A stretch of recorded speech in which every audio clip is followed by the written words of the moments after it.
Welcome to Talking Giants, presented by SeatGeek. I'm your host, Bobby Skinner, here with my co-host, Justin Pennick, and we're returning something we did 4 years ago for our July, 4th week of shows.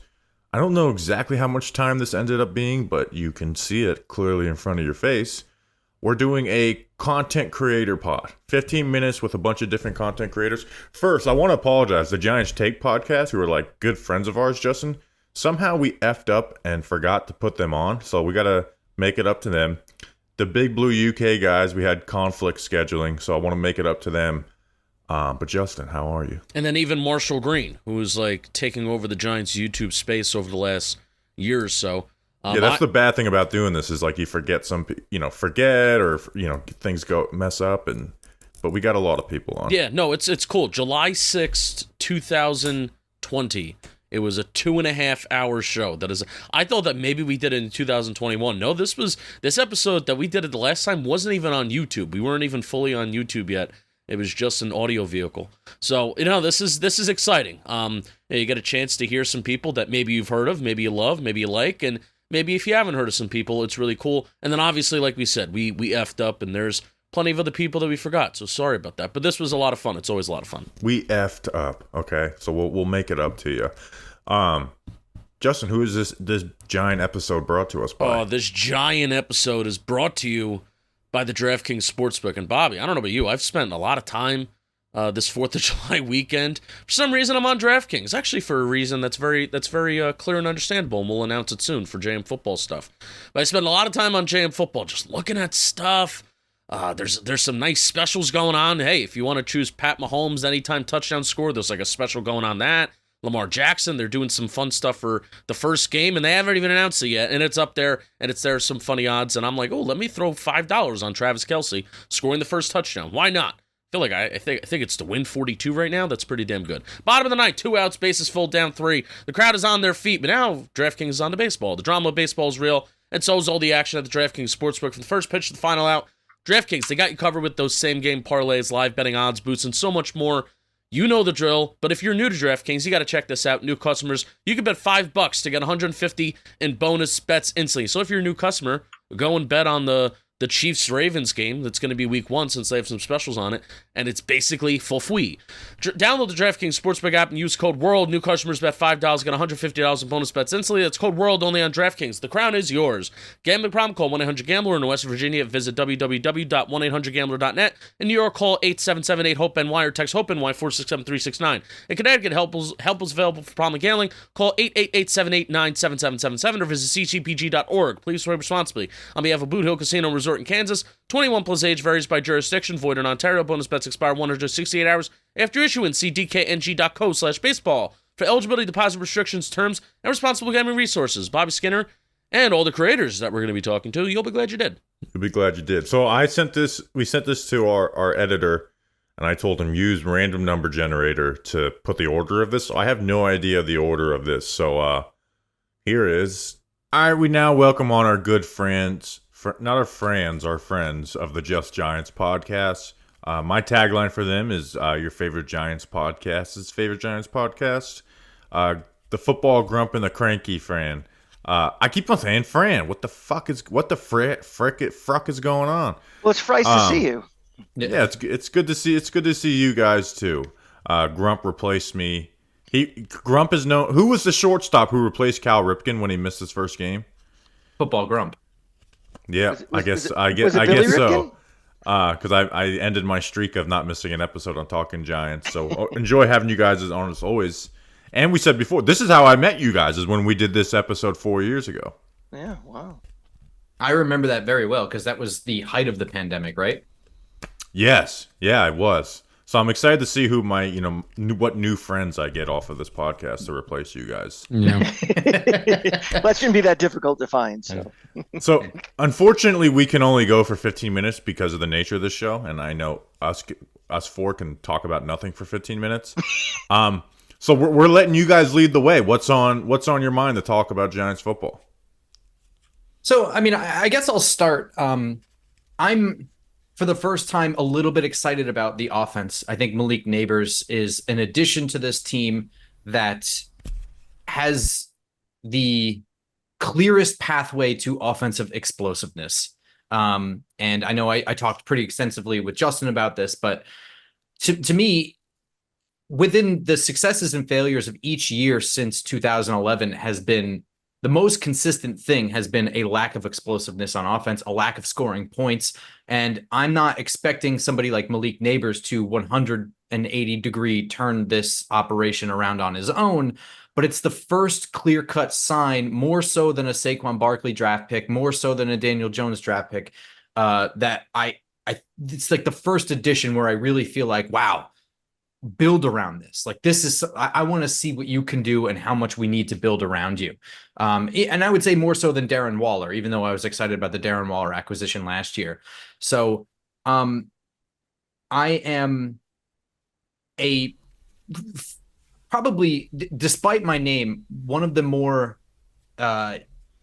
even keel, like level-headed approach to expectations this year and what to look for. I'm not expecting this team to compete for a Super Bowl. I'm not expecting 30 points a game, but I am expecting progress. I want to see that these acquisitions for the offensive line are something. They're not just Mark Lewinsky. I need to see that there is progress with the offensive line coach and development of the young talent that we have. That has been the hugest issue, I think, on offense. I don't know. I'm really looking forward to training camp this year. It's more so than 2022. I was pretty excited last year, but I would say I'm doubly excited this year. This feels like because last year did feel like not enough was done to address the offensive line at all. It seemed a little bit like we were putting a lot of eggs into the 2022 success basket. And I was excited to build on that success, but it felt a little fake. I went to training camp, which was kind of like a day spa for the players. And when they were completing passes, when it looked really good. And then the only preseason drive that we had to go off of also looked good, but it just wasn't a ton of evidence. So I would say that I'm more excited to see what can change this year in training camp. And Brian Dable's slight little changes to the offseason approach have me intrigued as well. I'm hoping that this is a much more intense training camp, or that they solidify the offensive line positions or something a lot earlier where I can get some concrete feelers on how the offense has improved. We talked about this with Diggy on another segment within this show, and I'll ask you this because you're talking about the offense. Do you expect Brian Dable to mold this offense around what Daniel Jones does, or be like molded about around 11 personnel, running and gunning, flying around, trying to create explosives, and then if DJ doesn't deliver, moving to Drew Lock? I think that depends entirely on Drew Lock, actually, because I think that what Brian... This is obviously a guess. No, I'm not talking within camp. I'm talking about like Daniel Jones is the starter for the season. I'm talking like first 3 weeks. What is the offensive approach looking to spread things out, gain those explosives, take some shots, try and trust protection, or is it going to be more 2022 streamlined, quick game, play action type stuff? No, I feel your question. The first 3 weeks, I think the Brian Dable dream of the offense and what he's trying to build is what's going to be installed. They're not going to, I don't think that he's going to install a Daniel Jones centered offense for the year. However, if Daniel Jones is struggling, I don't anticipate a switch to Drew Lock unless Drew Lock is showing that he is running that offense in training camp and off season and in practices, because Drew Lock hasn't looked good reportedly outside of, I think, the first day of like mini camp or whatever. And obviously, we're talking in June right now. Training camp can change a lot, but I think that Brian Dable will make changes to save the season before he just throws another quarterback in there that also kind of stinks, if that makes any sense. So if Drew Lock is showing that he can't do anything better than Daniel Jones is doing, I think he'll change the approach around week 4, week 5, something like that, rather than just sub a quarterback. Yeah, is that a silly thought? I don't know. No. Yeah. Well, here's the thing is, and again, we talked about this a little bit on another side, is that if I'm picking a quarterback, I'm picking Daniel Jones over Drew Lock. But I could also see after what happened last year, after how streamlined it was in 2022, that the one thing that Drew Lock will do is take the shots that that the offense is designing. No, I hate to use the word taking shot. You're not just taking shots when you play football. You have designs, you read, and you take you take tougher throws. You don't just take shots. But that's the thing that Locke will do. He is more willing and more aggressive in that sense. But there is the question of, and I'm gonna throw it to you, Crank. There is the question of, Brian Dable has tried to install this 11 personnel offense that does try and run progressions down the field and open things up down the field. Tried to run it during the summer of 2022, tried to run it during the summer of 2023, and then we've seen the offense, as obviously it was much more magnified in 2023. We've seen the offense kind of get off on the wrong foot for the first month and a half over the last 2 years. And then the head coach, good job on the head coach, has adjusted from there. So, Frank, I mean, I'll throw it to you with your expectations or even your thoughts on that. Yeah, real quick with the Daniel Jones thing, I think it's pretty amazing. We've gone 12 months away from signing a guy for $40 million a year to, well, if he's not in control of the offense in 3 weeks, we're going to bench him for Drew Lock. I mean, that's pretty amazing. But again, a lot of it, I think, depends on, okay, he's going to be cleared to practice, cleared to play, but is he going to be really 100% healthy and running the offense like he can physically? Because the only time we've ever really had a question about Daniel Jones and really questioned his abilities is, well, he's been hurt at that time. We were all together for that Vegas game last year, and it's like, he can't throw downfield. He can't do this, and it's because he was obviously not at 100%. So if he's at 100%, I don't think anybody thinks he's a quarterback that should be on the death watch, that he's going to be benched for Drew Lock. So I think a lot of it is, we all hear the reports, we all see him in practice, getting ready to go. Is he truly 100% healthy? And if he is, I'm not so concerned about putting him on the potential for being benched. I didn't mean to turn this into like a QB benching. It's just more of how is the offense going to be molded this year? Is it going to be molded through Daniel Jones' strengths and weaknesses, or is it going to be like this? I'm looking for the explosives, and did like the end of season with Tyrod Taylor and a little bit of Tommy DeVito kind of put the taste back in Dable's mouth to, like, you know what, let's go for the explosives, even if we are giving up some sacks.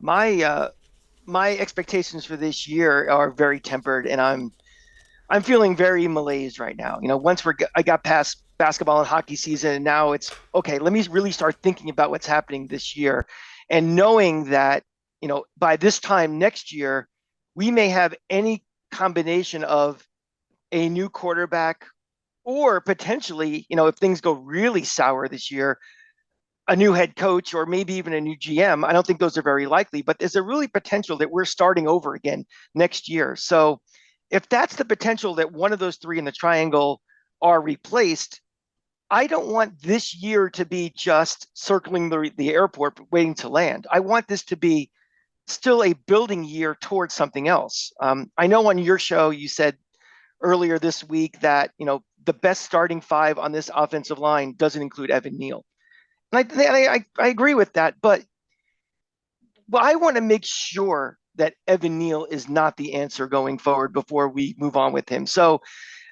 I don't want this coaching staff just to do things for, well, we need to get an extra win. Like if it takes us from 5 to 6 wins, I don't know what that value is, as opposed to saying, okay, Evan Neal is not the best guy, but we've established now after 3 years, and now that he's healthy, he sucks, and we do have to move on for him. So I want this year not to be just a waste of everybody's time. I want to be building something, even though going forward, we may have a complete start over again in some of the major facets of this team. Yeah. And it's unfortunate because it's like what defines success for this team, and year 3 of a regime, you would be hoping, being a playoff team. But for me, the answer is, what do the 3 draft classes look like? Does 2022, does anyone, outside of Kayvon and Kayvon and Wandale take steps forward? And does, like you said, Evan Neal, some of the other guys in that class? 2023 class, we need every single, at least those top 3 picks to take big steps up with Deontay Banks, John Michael Smith, and Jalen Hyatt. And then, you know what? I'm tired of waiting a year or two for every class. I want Malik Neighbors to hit right away, right? Let's all right. You got rid of Saquon Barkley. Let's get Tyrone Tracy or Eric Gray to be a contributing solid back.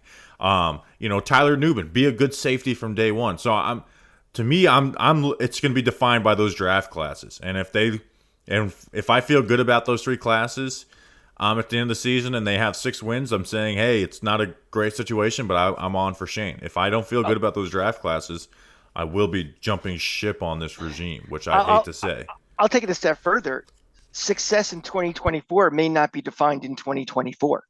I mean, that's the last thing Giant fans want to hear after they feel like we've been eternally rebuilding and starting over. But I think that the building blocks that happen this year going into next year, we may not be able to say at the end of this year, this was a successful year in the grand scheme of things. I'm not even looking at the record this year. I know what it's going to be. It's just get me from this year to next year and give me enough that happened this year. And the progression of Neighbors, the progression of the offensive line, those are all huge things to build for next year. So I hate to say it, but we're back in the, wait and see mode again. And it sucks as a Giant fan. That's where we are. Yeah, I'm very tired of the wait and see mode, but it's like you said, it is where we are right now. So when we talk about seeing what these draft classes were, are there really any position groups outside of outside linebackers which didn't have a position coach and offensive line where we saw a real problem with growth among players? Am I blanking on something, or is it just those 2 position groups, which we've replaced both of those position coaches? You talking about with the drafted players? Yes. Well, let's just go through 2 years of day 1 and day 2 picks. We got O-line and edge. Then wide receiver with Wandale. We feel solid about him. Yep. And then corner O-line. And then the next year is corner, O-line, wide receiver. So it's basically only 3 positions. And Jalen Hyatt, we knew was going to be a little bit of a project too. Yeah, Jalen Hyatt to me is not is he being coached well? It's does Jalen Hyatt have it to be a full wide receiver? Wandale is a good player. I think he's not a high ceiling player, but he's a good player. And then the rest is O-line and corners, and then Kayvon. Right. So, I mean, I think that I haven't hated really any of these draft classes. It's been maybe one pick that I wouldn't do per year. But other than that, I thought that the draft picks have all been pretty solid, especially 2022 was almost entirely would have gotten a mulligan if it was awful, just based on the situation that happened, right? You walk in there and then at the end of the draft, you end up revamping a whole bunch of stuff. You kind of get a little bit of a mulligan. I don't think it was that bad. So to me, you had a position group with outside linebackers. You had a absolute star with Kayvon Thibodeau getting not really position coached, and then also kind of schemed out of being effective as just part of the nature of the system. And then offensive line, which we all agreed that Bobby Johnson was not getting the most out of those players. So it may be that actually, I don't even want to say maybe. It comes down to Brasillo and Patterson, right? The 2 coaches that are taking over these spots that really define the top end of the last 3 draft classes. Yeah, obviously the offensive line makes a huge difference. And, we talked about it with Ryan Dunleavy a couple of weeks ago. It's everyone talks about Evan Neal when it comes to Carmen Brasillo. I'm actually really interested to see what he does with John Michael Schmitz because, I thought John Michael Schmitz the first half of the season wasn't some world-beating center, but you saw good things. There was a couple there's some ugly plays per game, but it's he looked like he belonged. And then towards the end of the year, he just had some stinkers of games, and it felt like he was just not adding anything new to his game, and teams were, defensive linemen were kind of catching on to what he does. And that's where coaching comes in. It's, okay, agreed. Here's your bag of tricks. Okay, you might be fooling some people some of the time. There'd be some rookie mistakes early on, but the season is 17 weeks. And when you start getting up there and there's some film on you, what is your coaching going to do to help you technique-wise or anything-wise? And we weren't seeing it, and that's where it kind of hit the wall. Absolutely. We got anything else? We are at the 15-minute mark. Everyone go check out the Just Giants podcast. The link is in the description. We'll put the YouTube channel and all that stuff. And we're recording this before Way Too Early Draft Week, but this episode is coming out 2 weeks after Grump has been on our show for Way Too Early Draft Week. So go back and listen to Way Too Early Draft Week, and then I'm sure we'll see you guys in camp too, right? And then also tailgates too. Yeah, absolutely. I hope I didn't say anything stupid on the Way Too Early Draft. Well, I'm going to assume you probably We've actually been Grump, pretty good with the Way Too Early Draft because sometimes it's we put this guy on the list, not a big fan of him, and then we get to the next year and the guy's a 4th round pick. So I've been proud of our way too early draft preview. So I'm preemptively, retroactively proud of this last one. All right, go check out the Just Giants podcast. Thanks for having us. Thanks, guys. All right, we now welcome on Diggy546. He has a YouTube channel breaking down film, covering the Giants, all that good stuff. We've known him for a long time.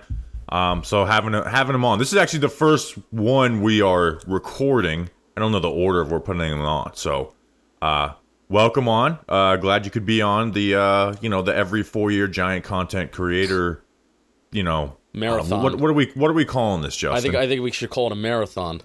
Marathon or round table. We used to do the round table episodes. I'm doing maybe we'll have to put this one first because it sounds like an intro. Yeah. We used to put together, whenever we do our round tables, I would literally just get a picture of a round table and then shittily Photoshop faces onto the round. So we'll just have maybe this is going to be a long table. I love tables. All right, we got Diggy on. What's going on, man? Nothing much. Glad to be on Welcome here. to the show that I just, rambled through a minute of. Yeah, thanks for inviting me on. I've been kind of slow on my channel, so hopefully this is the Giants talk that I can have that'll inspire me to carve out some more time. Yeah, I don't mind it being slow during this time of year, though. It's like sometimes you feel like we try and do some things to make it different, but you got to put effort. Sometimes we're the morning of an episode, what are we gonna do? But you wanted to talk about the tight end room as a whole, which I actually think is an underrated, kind of fascinating part of the Giants team now that Darren Waller's not here. You have this rookie who I love in Theo Johnson, but you got someone consistent in Bellinger. You got someone that they seem to love alike in Cager. So what is it that you your thoughts or what you wanted to bring up on it? Yeah, I think it's really interesting, the whole tight end room, because I think we probably, with Darren Waller, especially going back to last year, people would say we probably had the best tight end room in the division with Waller and Bellinger. And then if there was a rookie coming in, and that would be assuming that Waller could stay healthy, which, probably wouldn't happen anyway. But we went from there to pretty much, we're probably not in the top 2 anymore. You got Goddard in Philly. You got Ferguson in Dallas, who a lot of Giants fans wanted. But looking at this room, I'm really excited about what I think Theo Johnson can do. But with tight ends, you rarely see a guy come in and be a star tight end unless he's playing with Peyton Manning as a rookie. So I've been seeing a lot of smoke about Daniel Bellinger might not make the team, or Daniel Bellinger may not get snaps. And I think Daniel Bellinger and Theo Johnson are going to be our top 2 tight ends. And I think they're trying to move Lawrence Cager for someone else. I really think they're trying to move him because all of a sudden in how long has Cager been here? Maybe 4 years? This will be his 3rd year. He was claimed, or second and a half, because he got claimed halfway through the year from the Jets. Yeah, so I kind of feel like it's a little late at this point. He's been with Dable for a little while now to just say all of a sudden he's a superstar in the offseason. It seems like with the downplaying of Bellinger and the talking up of Cager, that maybe they're looking to move Cager for a 7th round pick before the season starts. It is interesting how they are. I think they truly are fascinated with Lawrence Cager, right? Because he came in, he got playing time as soon as he was claimed from the Jets. He was put on the practice or signed from the practice squad. I know that they were actually hoping that Lawrence Cager was cut by the Jets after that, that 2022 preseason, because they really liked him there in the joint practices. They were hoping he was cut. He wasn't. And then later in the year was. And you see that they went and made this trade for a guy like Darren Waller. And I just think that they view that they have something with Lawrence Cager with his athletic skills. Because he can. He can move. He can get open. Yeah. But it's just he's not that dynamic, and then with the blocking issues, it's hard to get him on the field consistently. But I think every year they want Lawrence Cager to be something, and if you're running, off-season activity drills, he's gonna look good in those situations, better than a Daniel Bellinger would. Yeah, essentially he's a wide receiver. I'm pretty sure he's a converted wide receiver, right? So, the blocking is pretty much non-existent. It's kind of interesting to see, where do you all think we'll go as far as in 2022, we had a lot of success running the football. with Saquon Barkley. Obviously, we don't have Saquon. It's interesting to see if we're going to still try to make this a run-heavy offense, especially with Daniel Jones coming off of the ACL. I know we have a bunch of receivers, and we've been throwing it all over the place in the offseason.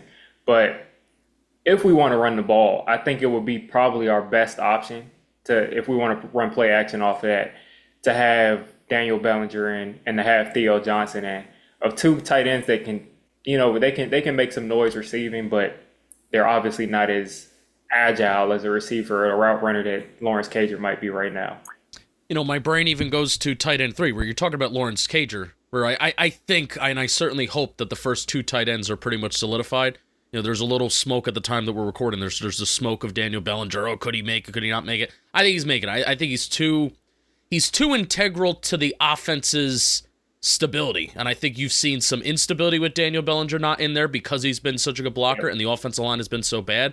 And Theo Johnson's a rookie where I'm hoping they're not going to put too much blocking on his plate. But that's what a tight end 3 is supposed to be for. Like, your tight end 3 is never, I feel like, never going to have, look at this awesome receiving upside of this tight end 3. I would rather have my tight end 3 be a little bit more boring, but be a really good blocker.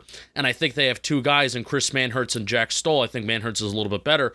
Of guys that could bring that. So even if you take like Theo Johnson off the field at times, which I don't think is a huge indictment on him, but if you have Bellinger and Manhertz out there, let's just say as the third one, then I feel like you can get back to that identity of what you were doing in 2022. And I don't think Bellinger's a liability as a receiver, so that doesn't mean that you just have to run the ball with them out there. So that's why I would certainly lean to having either Stoll or Manhertz as like that tight end 3 rather than Cager, just to bring a little bit more blocking stability to a unit that is very unstable right now when it comes to pass blocking and run blocking. And if they want to keep Cager, I'm fine with it, but that means, to me, they need to keep 4 tight ends. Yeah. Right? Because then he's just like if you're keeping Cager, he's just like kind of like a gadget player in a sense.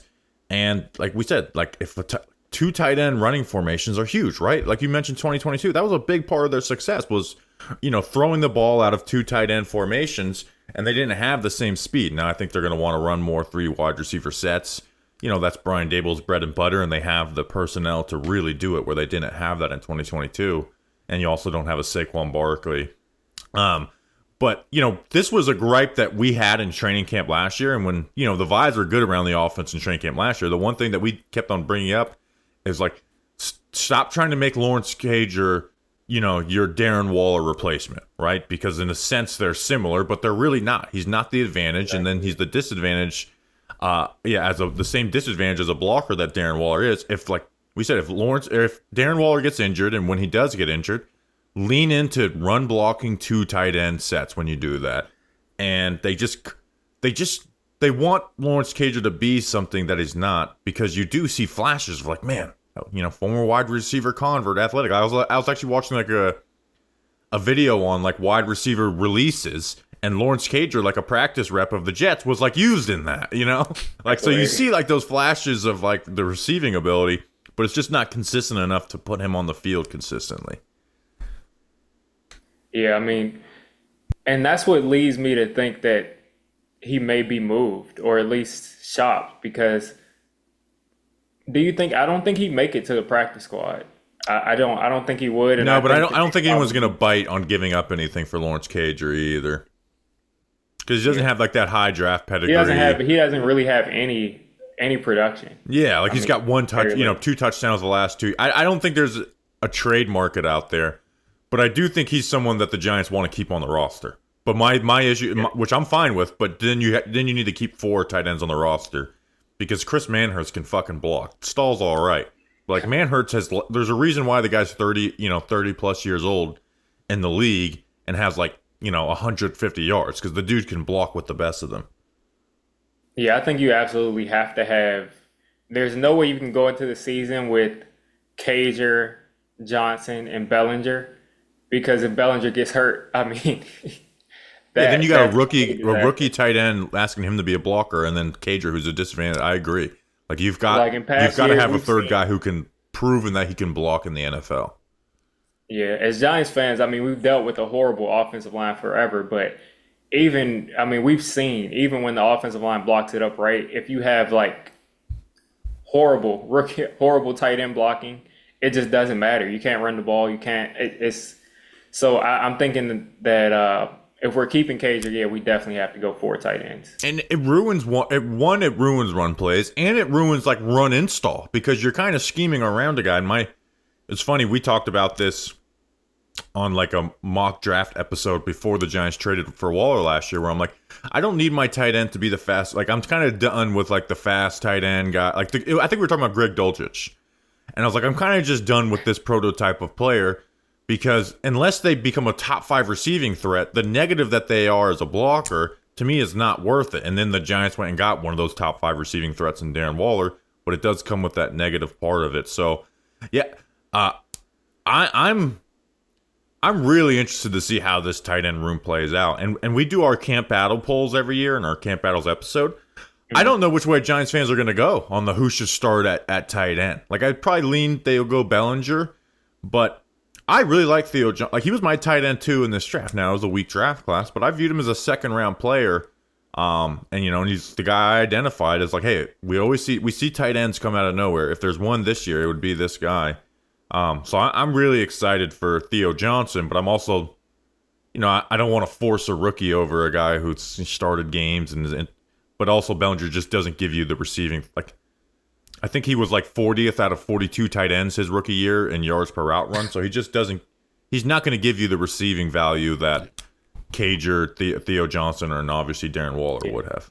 Diggy, and one of the things that you were talking about kind of to start this whole thing is kind of just talk about an offensive identity. And this tight end conversation is very much tied to, do the Giants kind of want to get back to what they were doing in 2022, or do they finally want to not just commit, but are they going to be good at what they have been doing all throughout the summer of 2022? They tried, let's spread out the ball, let's try and get that average depth of target down the field. And then even last year, we saw it during the summer, and we see it at the start of the year, and then the line stinks, and everything stinks, and the quarterback's not seeing the field, et cetera, like everything just goes wrong. So this tight end conversation, and if they're going to carry 4, if they're going to carry 3, who are going to be the 4, who are going to be the 3, very much does intersect with their offensive identity. And then I even want to transition to this. You've been a big LSU guy.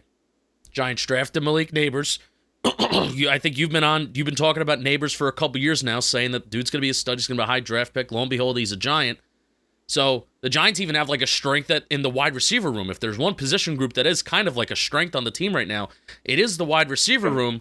Are you going to put more tight ends on the field to take the wide receivers off the field when that's actually the position of strength and depth? So even talk to me about that, and then obviously if you want to get into Neighbors too, since he's your guy. Yeah, I mean, that's a really good point. The thing is, it really depends on the offensive line. And then if the offensive line is bad, do they go to still wanting to leave those receivers on the field and go to like a quick game of like a bunch of screens to Neighbors and Wan'Dale Robinson and then trying to open it up deep with Slayton? So you can do a lot of different things, but with drafting Neighbors, I really think that Dable wants to be aggressive. And I got him over my right shoulder, but I think we might have to see Drew Lock. I really think that Dable is committed to going down the field. I mean, they took Hyatt last year. You're not taking Hyatt to play quick game, and then you take Malik Neighbors, who can do the quick game all day, but of course he can also get down the field too. And Dable is a fiery person, and I could just see him getting really frustrated if those shots are there and we're not taking them. So, I really think that they want to go deep, and that lends me to think that Theo Johnson may not get as many snaps. Maybe he's just a red zone guy to start, but I'm not thinking he'll get as many snaps. I saw Bobby was going to say something. Well, absolutely, and that's why the offensive identity thing that Justin brought up to me is fascinating, because they can go a bunch of different ways depending on how they want to use the receivers, the tight ends, and then the quarterback, right? Like, will Brian Dable go, hey, I'm going to build this around Daniel Jones' strengths? Or does he, in year 3 of this, say, no, we're building this the way I want to. If he doesn't take these shots, enough, he's not going to be the most aggressive quarterback in the NFL. I think we can, give up on that dream. That I'm going to go with someone who I may not think is the better quarterback, but I know is going to pull a trigger on those explosives and push me down the field. enough to get 21 points per game, even if it comes with some bad drives and some bad turnovers. So that's where I think the offensive identity can go different ways, and we've seen this coaching staff adjust to their players. So we're not, this isn't Jason Garrett where we're like, oh, what's he gonna do around this offense, these players? No, Jason Garrett runs his Jason Garrett offense, and that's it. So yeah, I just remember. I mean, it's funny because you see it every offseason, but it just got magnified so much more when all those receivers are running those curl routes when Jason Garrett was here. Oh, and I like curl routes, by the way, but with him, it became like a meme. Like I remember someone leaked out like a Dallas Cowboys playbook, and like the first 5 pages of install were Sticks and Hank curl flat. Like it's exactly. No way. This is like a meme that it's it's Y stick and curl flat.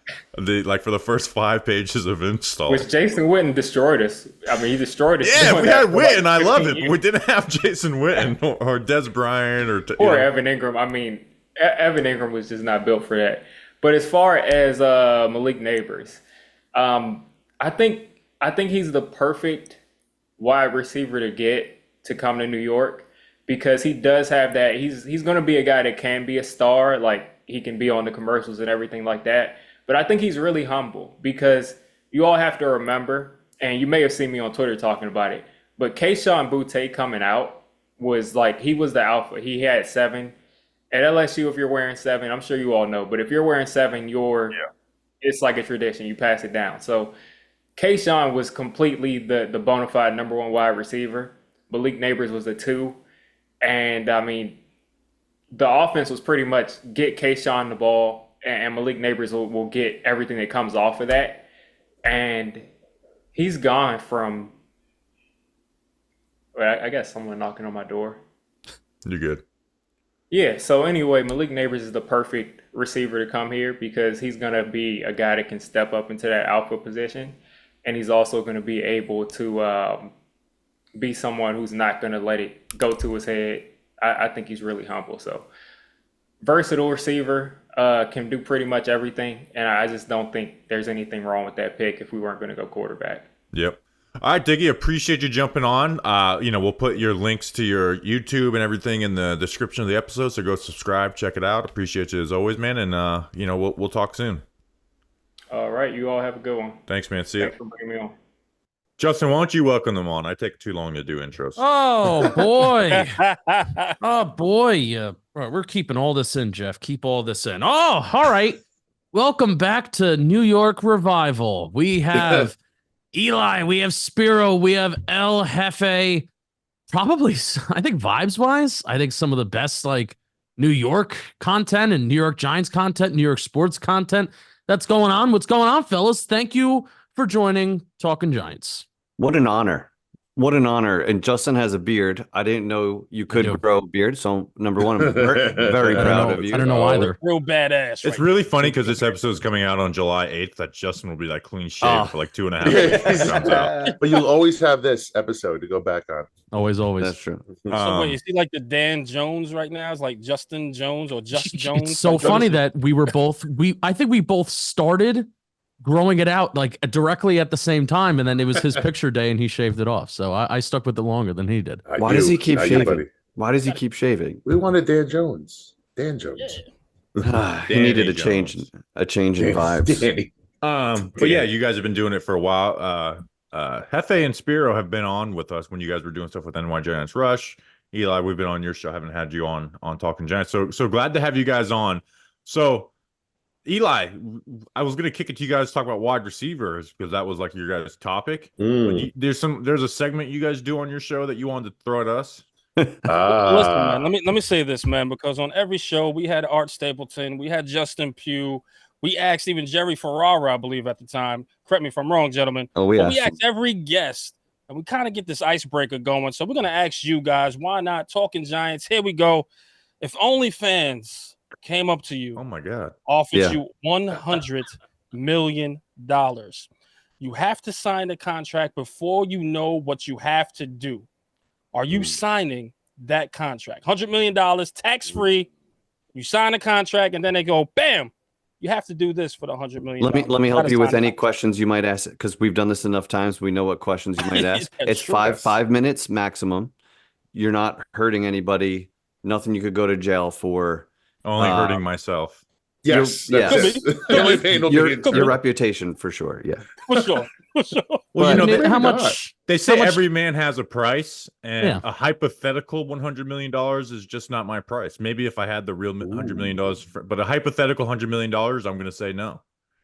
Well, you're signing this, and it's guaranteed you're getting that $100 million cash. That next whatever you accomplish in 5 minutes, it's in your hand. It's still hypothetical cash, though, so I got to say no. Okay, so you don't trust anybody. You don't trust anybody. The whole thing is hypothetical. We're assuming it's real. We're assuming there's a truck backing up $100 million. I just doesn't want to answer. Well, it's just in a hypothetical way. I have very strong morals. I'm not gonna do it. Bobby, hold on. Before you say this, I said the same thing, my brother. I was like, nope, I'm not doing it hands down. And you know what Hefe said? He was like, listen, you're gonna have that bad day when you're at work, and you're just gonna be like, where's that contract? And no lie, 1 week later, I went right back to the show, and I was like, where's that $100 million contract at? I will sign this thing right now.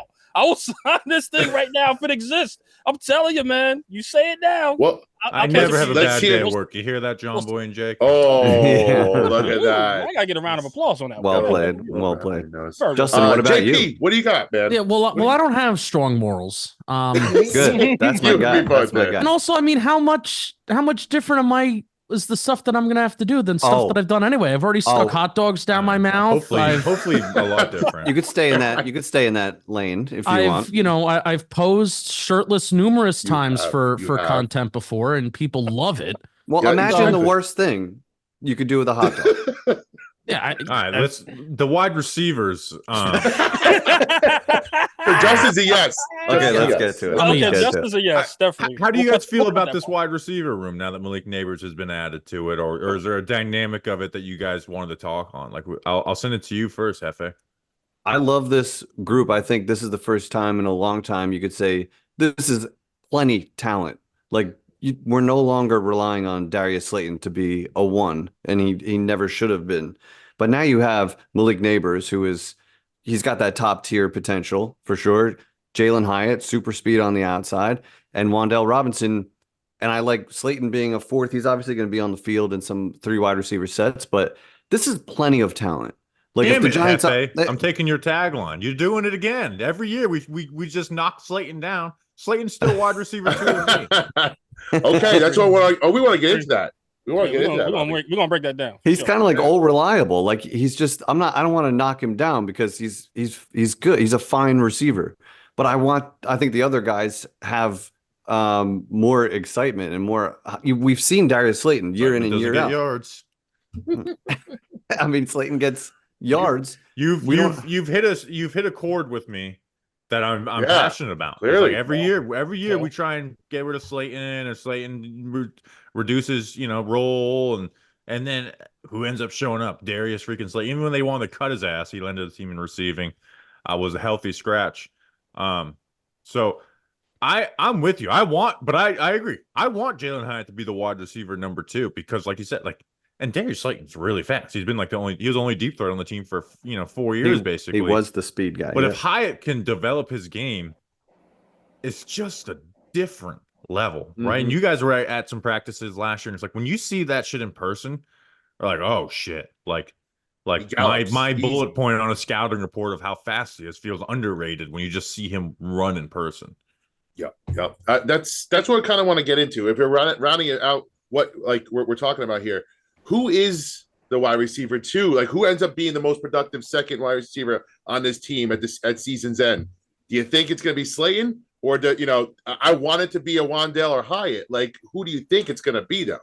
Let me say this. I really do think Darius Slayton could be that wide receiver too, because if you look at it, right, Jalen Hyatt and Justin, Bobby, correct me if I'm wrong here. As far as Jalen Hyatt, the route tree, he has to develop a little bit more. While you have like Darius Slayton that can come in and be that. Again, it's hard to get rid of that production and just knock him down the depth chart. This guy was your number 1 for a very long time as far as yardage and etc. So he's definitely going to come in and be that wide receiver. I don't think Jalen Hyatt's ready yet. I think he's going to come in on certain package plays. He's going to come and do his thing. I really do think the slot guy is going to be Wan'Dale Robinson. Yeah. And then you have your neighbors right there, and that's it. And then, of course, we can start breaking down as far as the Isaiah Hodgins of the world, the Bryce Ford Wheaton, I believe his name is. We can start talking about all those guys, but right now I'm looking at Neighbors, I'm looking at Slayton, and I'm looking at my guy there, Wan'Dale Robinson, as far as coming in, man. I think it's gonna be one vote for Slayton as wide receiver 2. Who else we got? Hands down.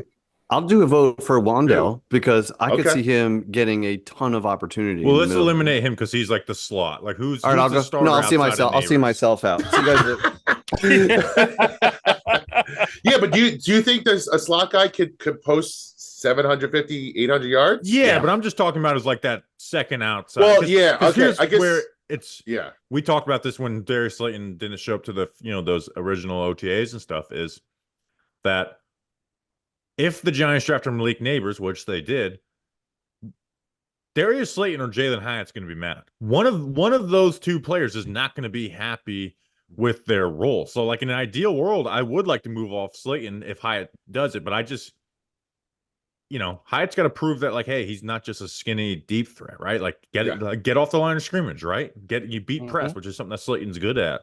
I am in a like prove it to me mode with Jalen Hyatt, and if he does, then I will trade Darius Slayton at the trade deadline. It's someone who's been hanging on the table for Slayton, since he since he played in that Tampa Bay game his rookie year.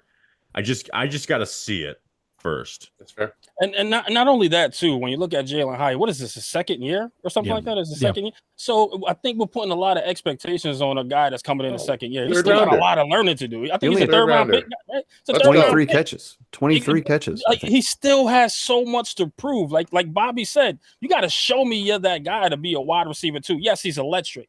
Yes, he got all the capabilities of being that guy.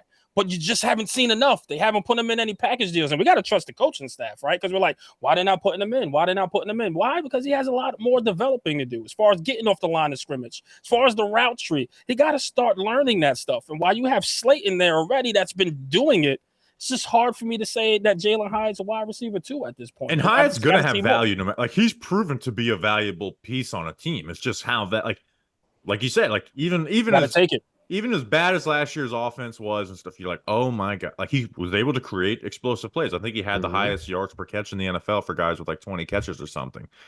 So like he has value. It's just, okay, can you increase your value into a guy who is the second outside wide receiver and playing 80% of the snaps type of stuff for Jalen Hyatt? So Jalen Hyatt, like he should live out his he's a guarantee to live out his 4-year contract. It's not one of those type of third round picks, but it's just, he's also like the rare, just high ceiling third round pick too. Yeah, like if the Giants have done a good job at drafting and developing, which there's no reason to believe that's the case, then he should be able to surpass Darius Slayton, who has been a middle, like he's kind of, I just look at him as like a B receiver, and it's only because the Giants have been so bad at drafting and developing and everything else offensively that he has kind of risen. He's like a 600 to 800 yard guy, which is a very useful guy. But it's like if you ever want to beat anybody, he can't be the focus. You got to get better than that. Yeah, and that's why I'm so excited for Malik Neighbors too. One, just because of the player he is, but he just, like you said, okay, now you're not number one, Slayton, you're number two. Now Wan'Dale, you've got a lot more space in the slot. Now Jalen Hyatt, you're not going to get the coverage rolled to you every single time.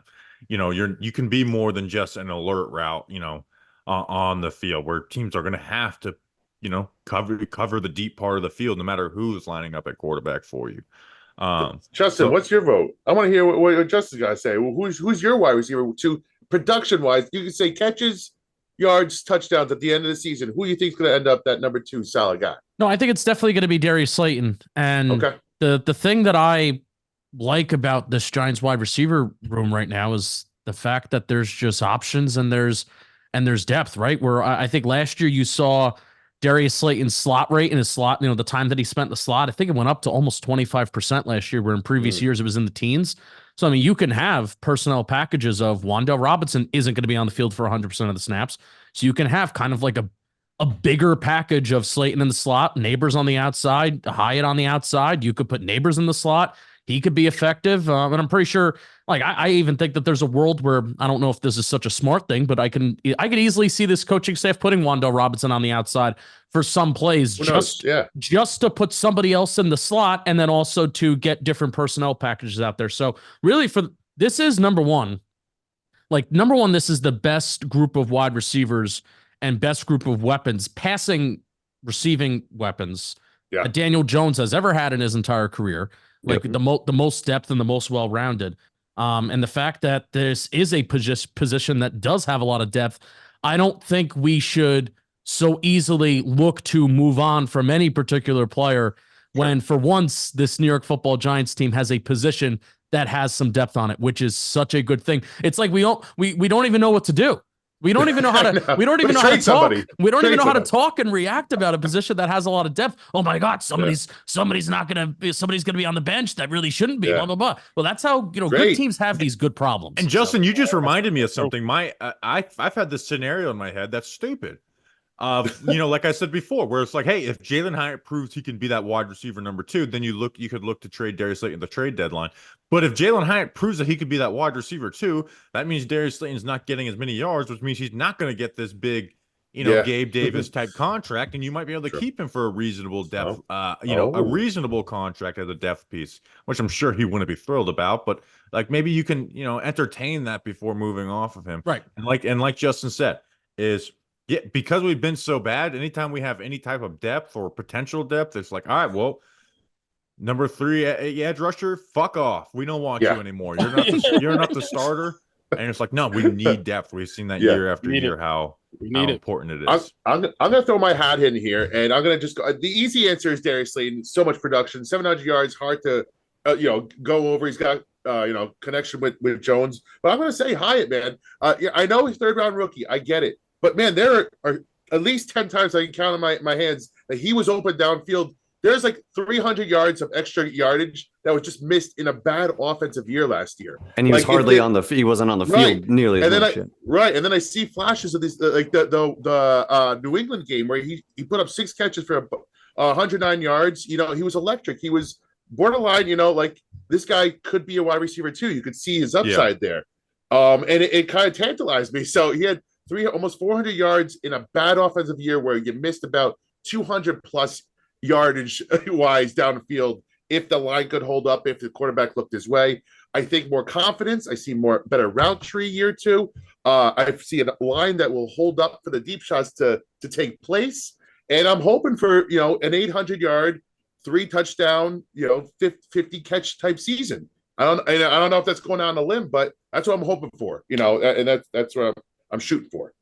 If he had 23 last year, I think 50 is reasonable considering he should be. And I also really like the vibe coming into camp. I think Neighbors, it's kind of like the Neighbors effect. Yeah, him and Neighbors, He has raised the level of energy in that room, and I like the way that those guys are interacting and stuff in camp. You love to see it. Wan'Dale was like just stars in his eyes talking about like the potential of the offense, and it's going to be a quarterback offensive line conversation. Like, I think we've got enough talent at the receiver position for once. Mm-hmm. Isn't it weird how Slayton's the old man of the group at this point? Yeah.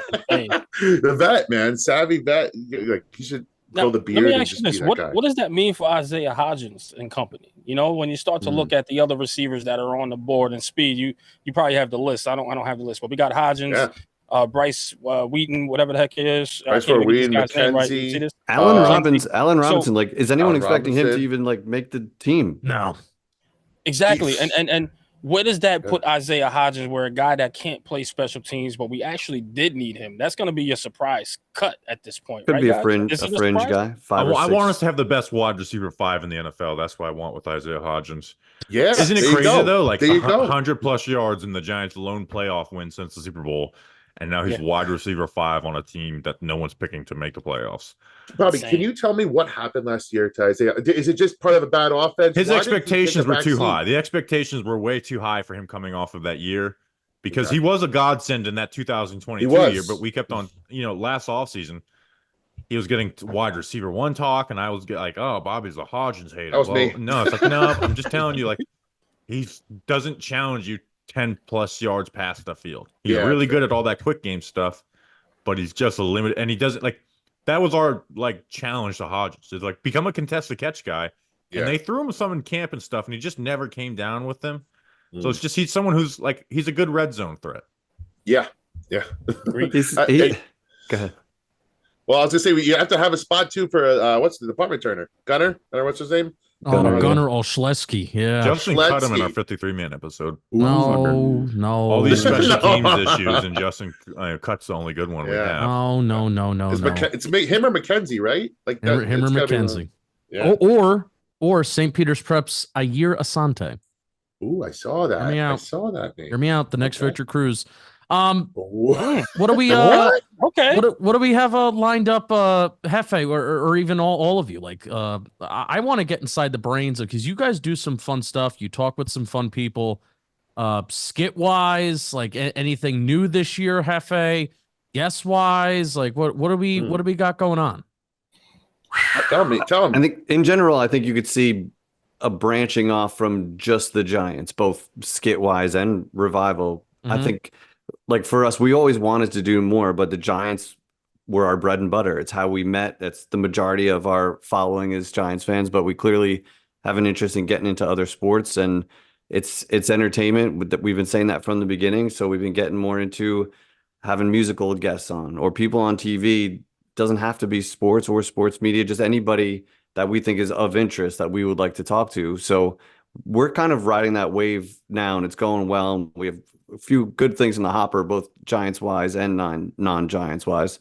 We have a nice partnership we're announcing next week, which is going to be fun for the with summer. who? Because this is coming out July 8th. So can you just tell us? And we'll keep it a secret until then. Oh, yeah, for sure. Because man. I'm more interested than the listeners are. I guess I I'm can really say Yeah, it then, right? Yeah, we won't that- tell anybody. Okay. We are an underdog fantasy. Oh shit! partner. Yeah. Congratulations, awesome. fellas. We made it, baby. We made it. I'm about to send that over to Adam Schefter and see if he can break it. No, Well, that's yeah, a huge congratulations. I know this is going to be Thank you, a couple weeks old when people hear this, but I'm genuinely happy for you guys. Yeah, that's so. awesome. Appreciate you Yeah, guys. and just to piggyback, Hefe, like I said, man, we was just trying to kind of not veer off from the Giants. We love the Giants. That is our team. But, we just wanted to bring other people in as far as battle rap, music, actors, etc. So we got all these people coming in that are New York sports fans. So we got the Knicks, we got the Rangers, we talk Giants football. We got another special guest that's coming in the woodworks that likes the Jets as well, a huge musician. So which you guys will know very shortly once we have him on and make that announcement during the season. But yeah, man, we got a bunch of people lined up, man. Hopefully you guys can, come on and join us and celebrate with us, man, with new beginnings, Spiro, have you run a 40 since I talked about it. I just talked about it recently, actually, extensively. I was out in the field. Jeff, I think we were. I came up this weekend. Yeah. Yeah. It'll forever be in my memory, and it'll always be. I'll always be linked with you guys for that blown out hammy / quad situation I had going on. You know what? You guys forced me to get in more shape because of that, and I thank you guys for that. I thank you, Justin. I do want to eventually have like a giant, just like a Giants creator like combine. So that is something that I want to eventually do. I'm not saying that it's like in the works, but just like a Giants creator one. That'd be so and somehow make it work where like some pods have 3 guys or 2 guys or a one-man show. Somehow be able Let's to do like a include wrestling tag team match. Yes, certain events. Yeah, you get certain events you got to do. Eli's ripped. We're gonna win that shit. Oh, yeah. But hey, listen, these guys mentioned how we were getting away from Giant stuff, but you know what? We still have Giant stuff in the fold too. We might have a player in the fold. We might have, that's always gonna be our baby. We're gonna come back to that. Who's your guys' dream guest? Doesn't even have to be Giants. Victor Cruz for me. Yeah, I mean, he's Justin up there. interviewed him technically. I saw that at the store, whatever store you're in. That was awesome. Fire. Shout out to our brother Victor Cruz. Was that set up? Was that set up? It was very set up. It was his marketing people reached out to John Boy Media and was like, "Do you want to cover this?" And it was Saturday morning, 9 a.m. Like, oh my God, I'm trucking to the city with a camera, microphone, and everything like that. No, but he was a good guy, and it was for a good cause and everything like that. And I showed him my I showed him my Kayvon Thibodeau side by side when I replicated his fit, and then I showed him the Saquon Barkley one where I replicated his workout pictures, and I said, "Which one do you like best?" I forgot which one he said, but I think it threw him for a loop. It's weird because his marketing person got fired the next day. Yeah, right. Weird. Christ. No, Yeah, how topic. that works. No, appreciate you guys as always. The right answer would have been, Bobby Skinner for that, but That's well, you have the keys already. yeah, Yes. appreciate I've you already guys had as him, always. yeah. Links are in the description for their YouTube channel. We'll see you guys in camp. Thank you Definitely, guys. Appreciate you. Appreciate you guys. We now welcome on Awthentik from his channel, Awthentik and the Beard, doing all types of NFL coverage, Giant centric. What's going on, man? Glad to get you on.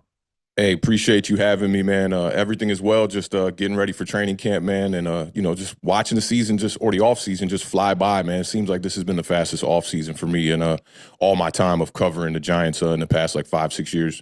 Yeah, I know. It feels like the draft, like you just kind of winded down from all the draft and OTAs and stuff. And then, I mean, the day we were recording this, the Giants just released their training camp schedule. So it's like, all right, now we can put that all, and that's a month away. So kind of excited for the Giants. I'm always excited for the Giants this year, but Yeah.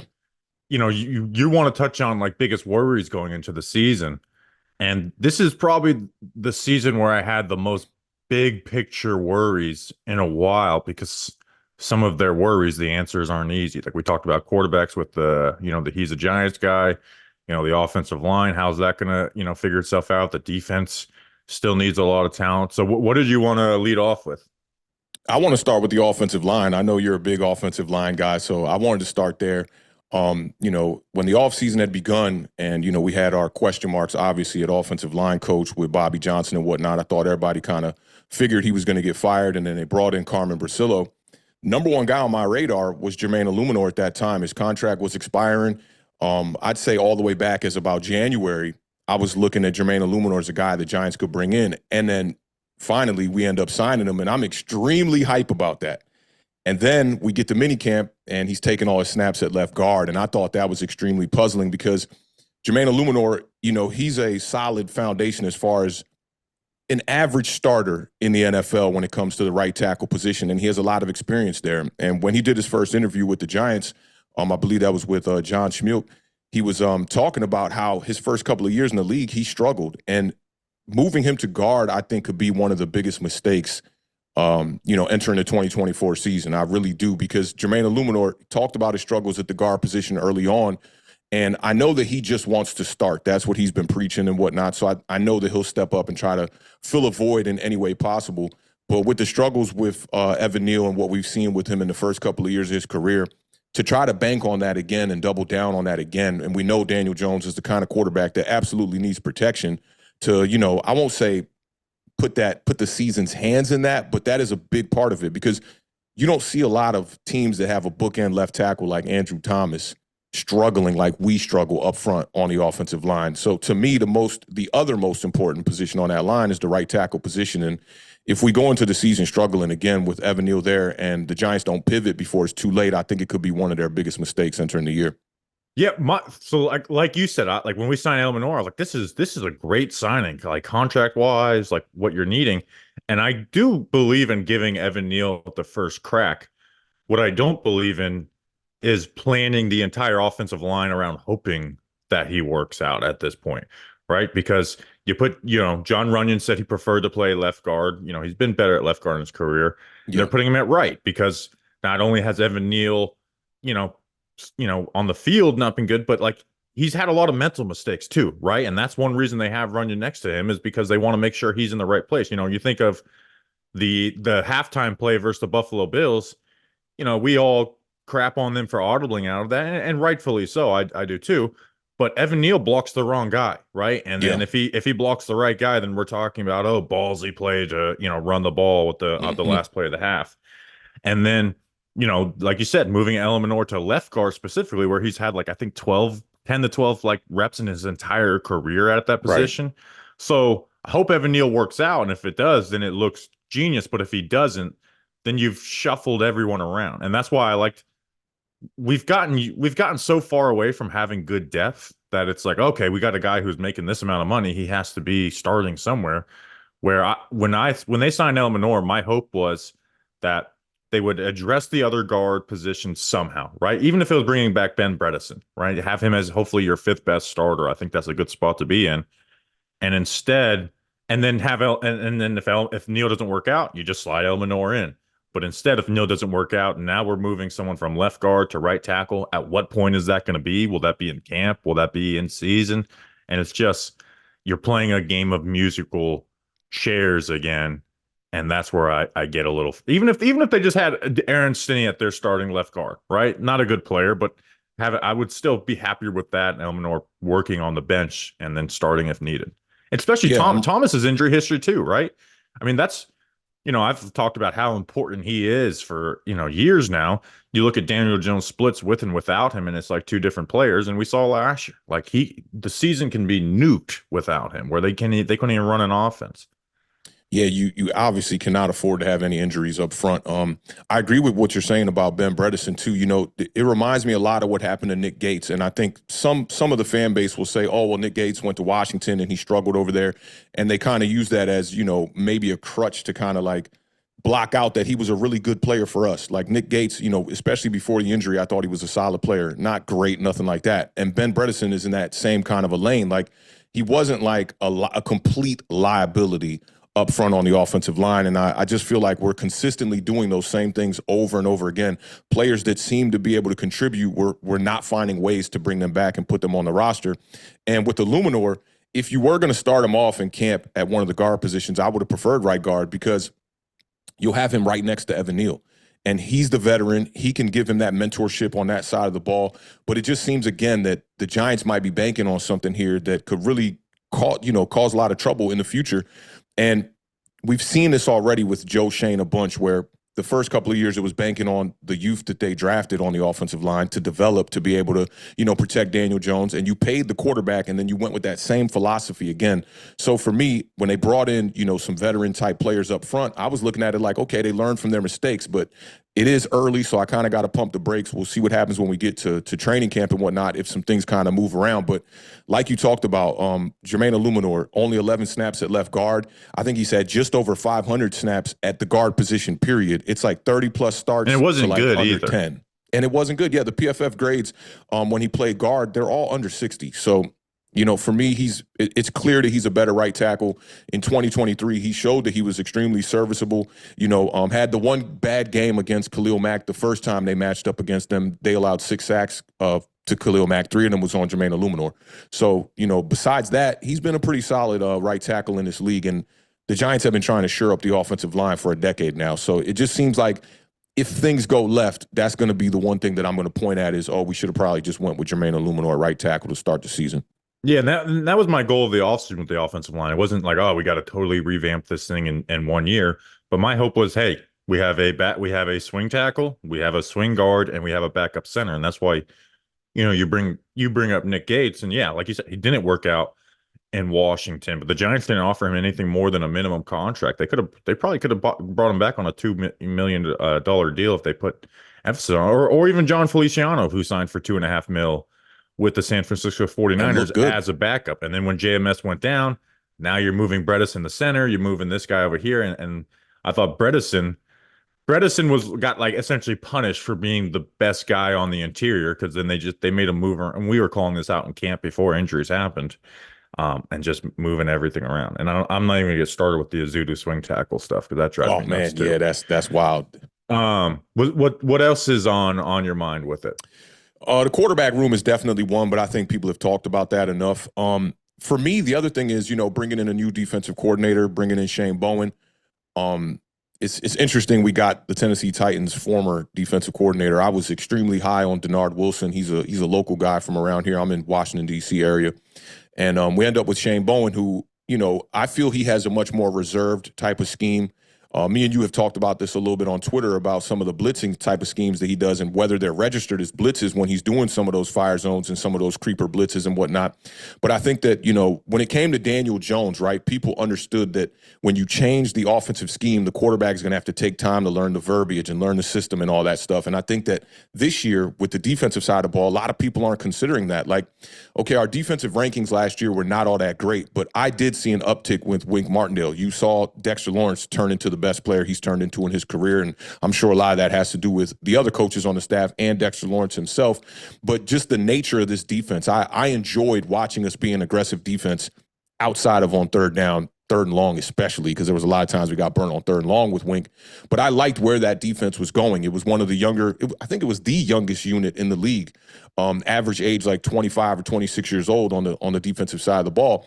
Now you bring in Shane Bowen, you switch some things around a little bit, and we brought in Brian Burns. I'm extremely happy about that move, but I'm starting to wonder if are we possibly bringing in personnel that is kind of too similar. When you look at what Shane Bowen was doing in Tennessee, they had a versatile unit up front, whereas we have two speed edge rushers. And my homie BT Antonio was talking about this with me, and I talked about this in my last video as well.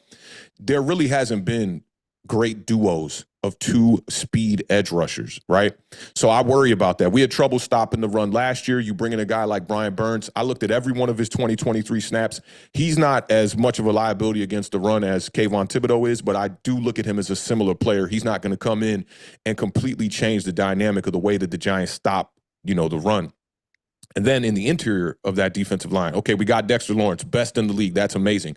But what about the other guys out there? When you talk about the other two defensive ends in the 3-4 scheme that we're going to be running, I don't even know who the players are actually going to be that are going to start there. Is it going to be DJ Davidson? Is it going to be Nunez Roches?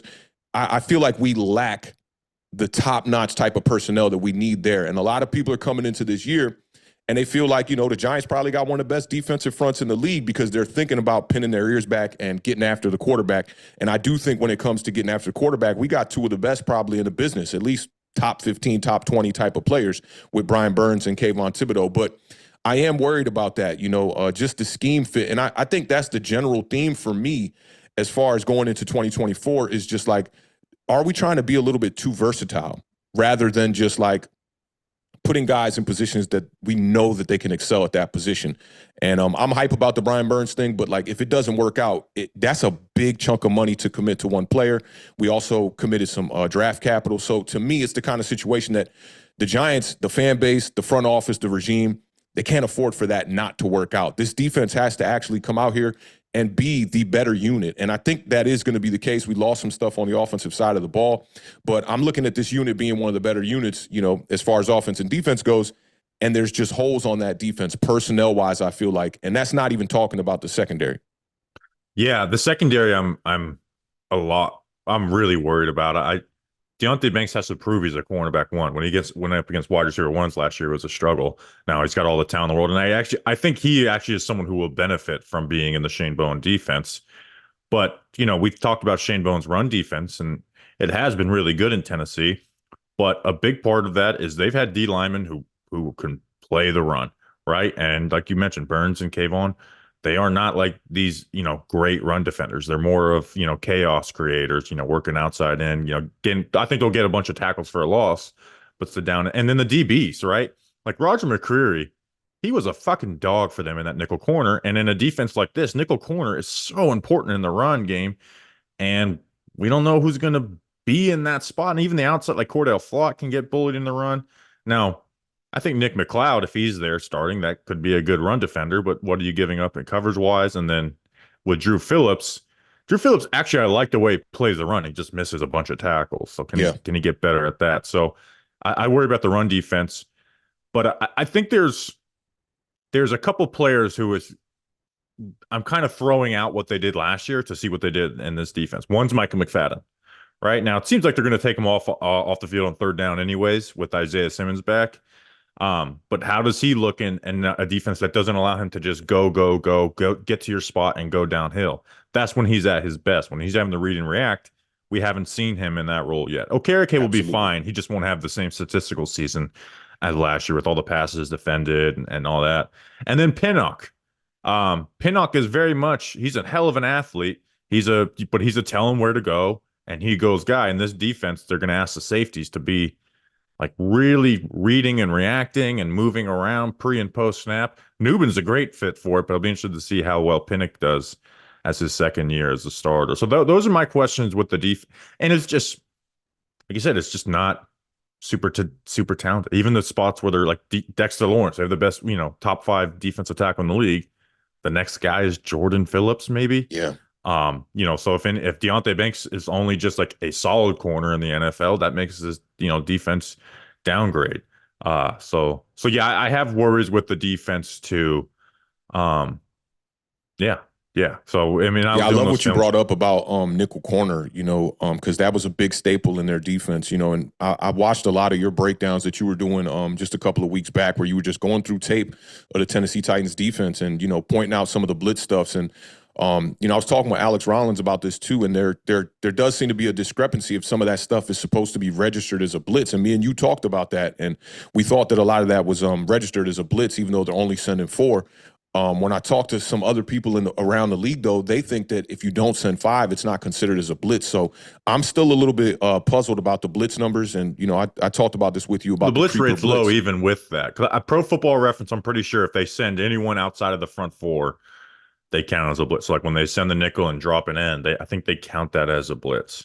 Yeah, and I remember we talked about that, and I did see some different opinions on that because the Titans, they led the league in 2022, I believe it was, in creeper blitzes where they would send 4, but one of them was that nickel corner.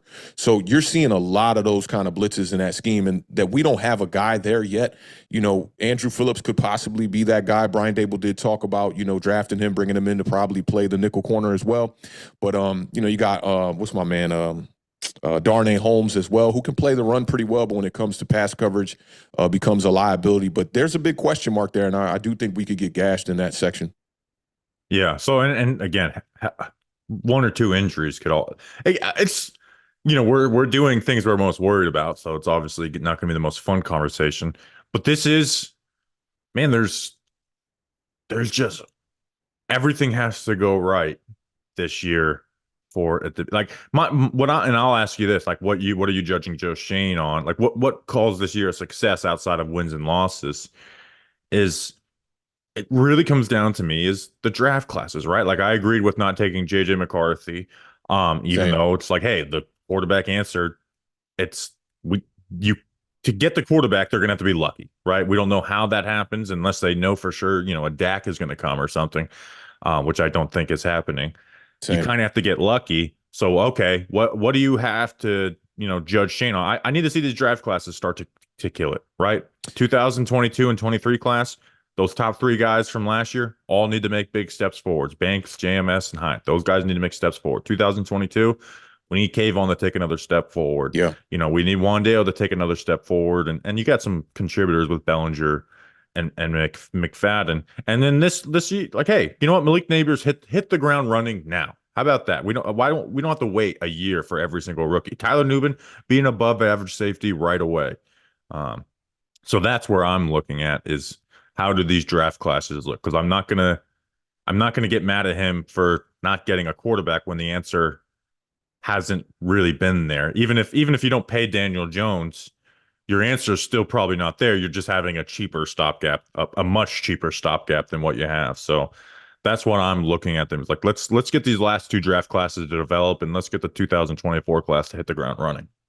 Yeah, that's important in the assessment of Joe Shane. And I think that the way that he has gone about building this roster and building this team, it necessarily was not committed to the rebuild. So for me, I need results this year. Last year, they kind of lucked up and won, I'd say 2, maybe at least 2, probably 3 more games than they should have won last year, considering the circumstances. I mean, both quarterbacks went down. Andrew Thomas went down. You dealt with injuries across the board. Deontay Banks was hurt, JMS, all these guys getting hurt, and you still found a way to win 6 games. I think that speaks highly of Brian Dable. But at the same time, if you come out here in 2024, and let's say you don't even meet the record standards that you set in 2023, and let's say the Giants win 5-6 games, I mean, I definitely think we need to start looking at Joe Shane. You brought up the draft classes. I think that's super important because when you look at the Giants draft classes during Joe Shane's time here, there's really no superstars that he has drafted. Nope. The guys that they paid the big money to were guys from the Dave Gettleman regime, which we thought was one of the poorest, regimes we've seen in the history of the game, especially being Giants fans. And it was bad. It was definitely bad.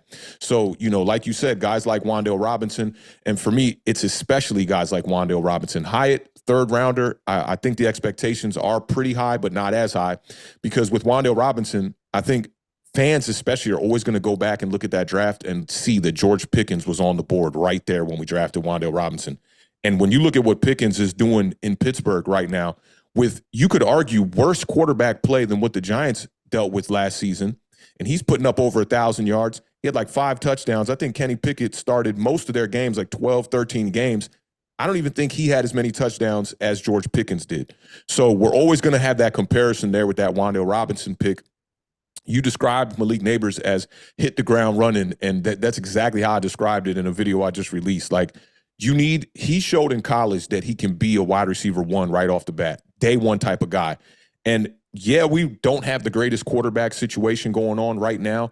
I don't think that can be an excuse for Neighbors. We're in the NFL here. We've seen guys go throughout the league and be able to deal with poor quarterback play and still put up numbers. DeAndre Hopkins comes to mind, who was a guy that I really wanted to go after we brought in Darren Waller last season. I thought that if you were going to pay Daniel Jones, and the goal was to go out there and try to win games now after what we saw in the 2022 season, the playoff win, the playoff berth, all of that stuff. For me, it was all in at that point. You paid the quarterback, which I was not in agreement with. I wanted to go bridge quarterback, Baker Mayfield, Gardner Minshew, maybe a Marcus Mariota type of vibe at the time. You paid the quarterback, and I thought that the mistake that the previous regime made with that was they didn't put the weapons around Daniel Jones fast enough. So when we brought in Waller, I was like, man, just go all in, man. Bring in DeAndre Hopkins.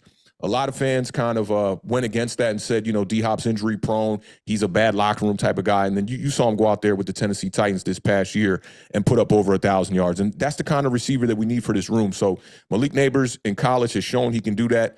9 100-yard games in college this past season. He's a guy. He's absolutely a guy. I think that, he's the type of prospect a lot of people are comparing to an Odell Beckham, but I think Malik Neighbors is coming out of college with just much more productivity and more hype, and I think he's ready to hit the ground running. Will he be that Odell type of wide receiver? We don't know, but I do think that he should be able to produce like a wide receiver 1, which would be the first time we see that, since Odell was here in 2018. And it just puts guys in the places they belong. Darius Slayton can now finally be in a wide receiver 2 role. Jalen Hyatt needs to develop, obviously, but we know he can be. He's a key, even if he doesn't develop, he is a useful player who will live out his rookie contract at the bare minimum. And then, allowing Wan'Dale, and we'll see how the tight end room works out. But that's, I'm hoping we don't have to say Darius Slayton has led the team in receiving again. It's like if we just end up here again. But this year going in, it's like that's the hope. Where every other year outside of the Galladay year, it's like this is the guy who's going to lead us in receiving. But hey, I always say that Darius Slayton leading our receiver room. I've always said this. It's a really good thing for Darius Slayton, but that's a really bad thing for the New York Giants. No, and they've tried I love Darius Slayton, but like you said, that's not a great spot for the Giants. Yeah, I think unfortunately he's going to be the odd man out too. And I think it's going to benefit Slayton, right? This year, I think it will. You saw the first. We're going long, but who cares a shit? You saw the first. Galladay was a good receiver his first year and led the team receive. Even before he got injured and then DJ got injured, he was actually having a pretty he was having tying his career high in yards per game. He had his best catch rate. They didn't have those big contested catches, but he was actually producing just as good as he ever in his career. And one of the things we said when we signed him was Darius Slayton is a winner in this because now he's going to get wide receiver 2 coverage. And you saw it earlier in the year. He's, the Denver game, he started off with a 50-yard catch. The Commanders game, which, put him in bad graces, touchdown, wide open for what should have been a touchdown. And then when he got hurt, it, he missed those games and they tried to, Tony started getting more involved. He kind of got lost in the shuffle a bit. But in reality, Galladay helped Slayton a lot. It was just the hands that year. Really, that was its worst year with the drop issues. Yeah, and he came back and corrected that. So big salute to Slayton. Yep. All right. Plug what you got going on your channel, and we'll get out of here. So during the off season, I'm going to be working on a documentary. It's going to be off season throughout the in season as well. That looks like it's going to be good. Thanks, man. I'll definitely send the trailer over to y'all so y'all can maybe tag that with this. So I'll be working on that. It's gonna I'm gonna cover. It's gonna be from a fan perspective. So it's gonna cover mini camp, training camp. Sorry about that. For all, I'll say three. I'll guarantee 3 teams in the NFCs. I don't know if I'm gonna make it all the way out to Dallas. Definitely going to be here in Washington. I'm going to head up to Philly, going to head up to New York. And then throughout the year, I've got some commitment from a couple of the beat reporters and a couple other special guests that I'm going to be bringing in for this documentary. I'm a sound designer and an audio engineer by day, so I'm trying to kind of bridge the gap into becoming a filmmaker. So I'm an aspiring filmmaker right now, trying to bring that into the football realm. So I got that going on the channel. During the year, we'll be doing 4 days a week like we did last year. We go 4 days a week live on my channel, covering the NFC East, all games. It's really from a Giants lens. And my co-host, The Beard, he's a Washington Commander fan. So it's kind of from those 2 lenses, a rivalry within the division. And yeah, just covering the team and whatnot, and just praying to God that we can get some good football this year. I always say that, that bad Giants football is better than no Giants football, but I've been covering the team since 2019, and all I know is bad Giants football on the internet. So trying to hopefully, find a way that the Giants will surprise us this year. But that's what I got going on. And y'all can check me out at Awthentik and the Beard on YouTube. I said I've been covering the team since 2019, and I agree. Like, 2022 was so much fun, and not to get into numbers and shit, but it's just like now that it's like your paycheck lives on. It's like, you know what? Winning would also help out in that page too. But just give me a week 1 win. Give me the vibes of a week 1 win, and then we'll get to our 7-win season that way. But hey, appreciate you. We'll put all your links in the description, and we'll have to do this again. Definitely appreciate you, bro. All right, we now welcome on Kid Blue KB. What's going on, man? How you doing? What's going on, brother? Long time no talk. I know. So you're the only person we're interviewing. Actually, no, we're gonna have someone else on that's from Florida, but we're recording this on June 26th, man. And I feel like today was the hottest day of the year. I was outside this morning and I was just dying. How are you doing? Thank God I haven't gone out today besides walk my dog earlier this morning, but I work outside, so I know how you're feeling with that heat. But I'm feeling good in the AC today. I got a day off, so yeah. It's like you walk back into like a 78-degree house and it feels like you're walking into like a freezer. Exactly. Nice. And then it's terrible when your AC goes out, as it's very often in Florida. Yeah. The AC just went out of my car. I'm like, oh shit. It's the worst, man. There goes some money flying away. But hey, we're here to talk Giants football. What do you got on your mind? Honestly, a big topic of discussion, especially on my channel, and just where I've been talking with other Giants fans, is how the offense this season. It's kind of hard to gauge on where they're going to be at. I know a lot of the attention has gone towards defense with Shane Bowen, coming in, new defensive coordinator.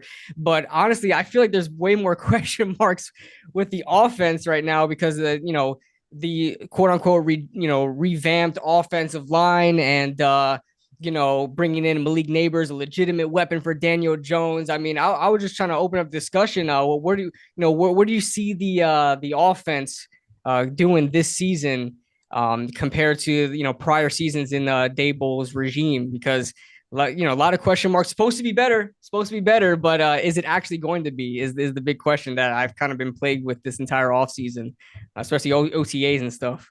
So there are question marks. A lot of question marks, the offensive line, Daniel Jones, coming off of his worst football, and then an ACL tear. You lose Saquon Barkley, you lose Darren Wall. I'm like really excited for the wide receiver room. I don't know how good, I don't know how many points per game they're going to score or what, but adding Malik Neighbors to that room, and then that turns Darius Slayton into a wide receiver too. And then Wandale's getting less attention in the slot. It allows Hyatt, as he, works to improve, to get more favorable matchups and be a threat down the field. That I have like this weird excitement for the offense. Like, I hate to say, oh, it will just be fun, right? But I kind of am really excited about the wide receiver room at least being fun. I don't know if they're going to be as efficient as they were in 2022 with the run game and Daniel Jones, operating everything they wanted damn near flawlessly. I don't, obviously Andrew Thomas has to stay healthy and the rest of the offensive line.